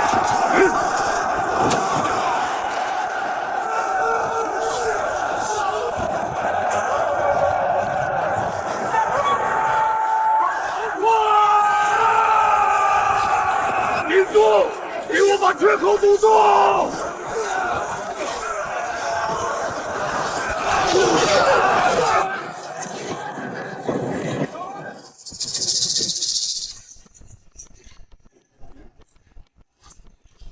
少主，5000精锐已全部就位，只等您一声令下。不急。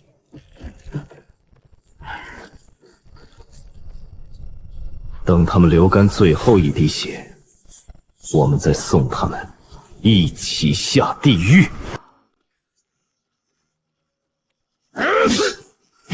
大开大合！方云远，这铁壁关，本王就笑纳了，给我死！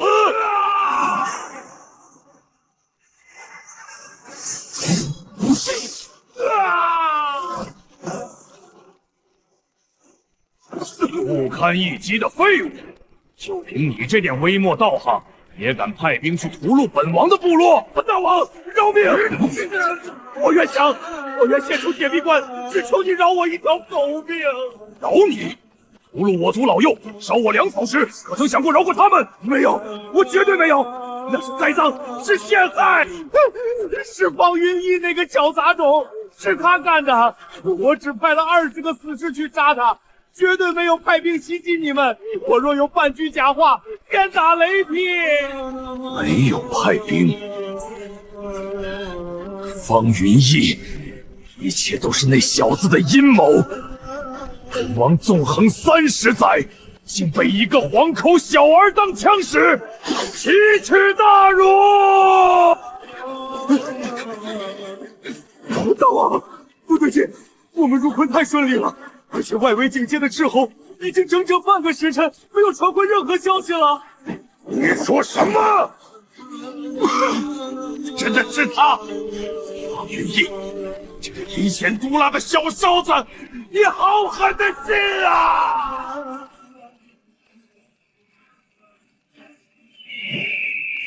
那是什么？走近了。我们被包围了！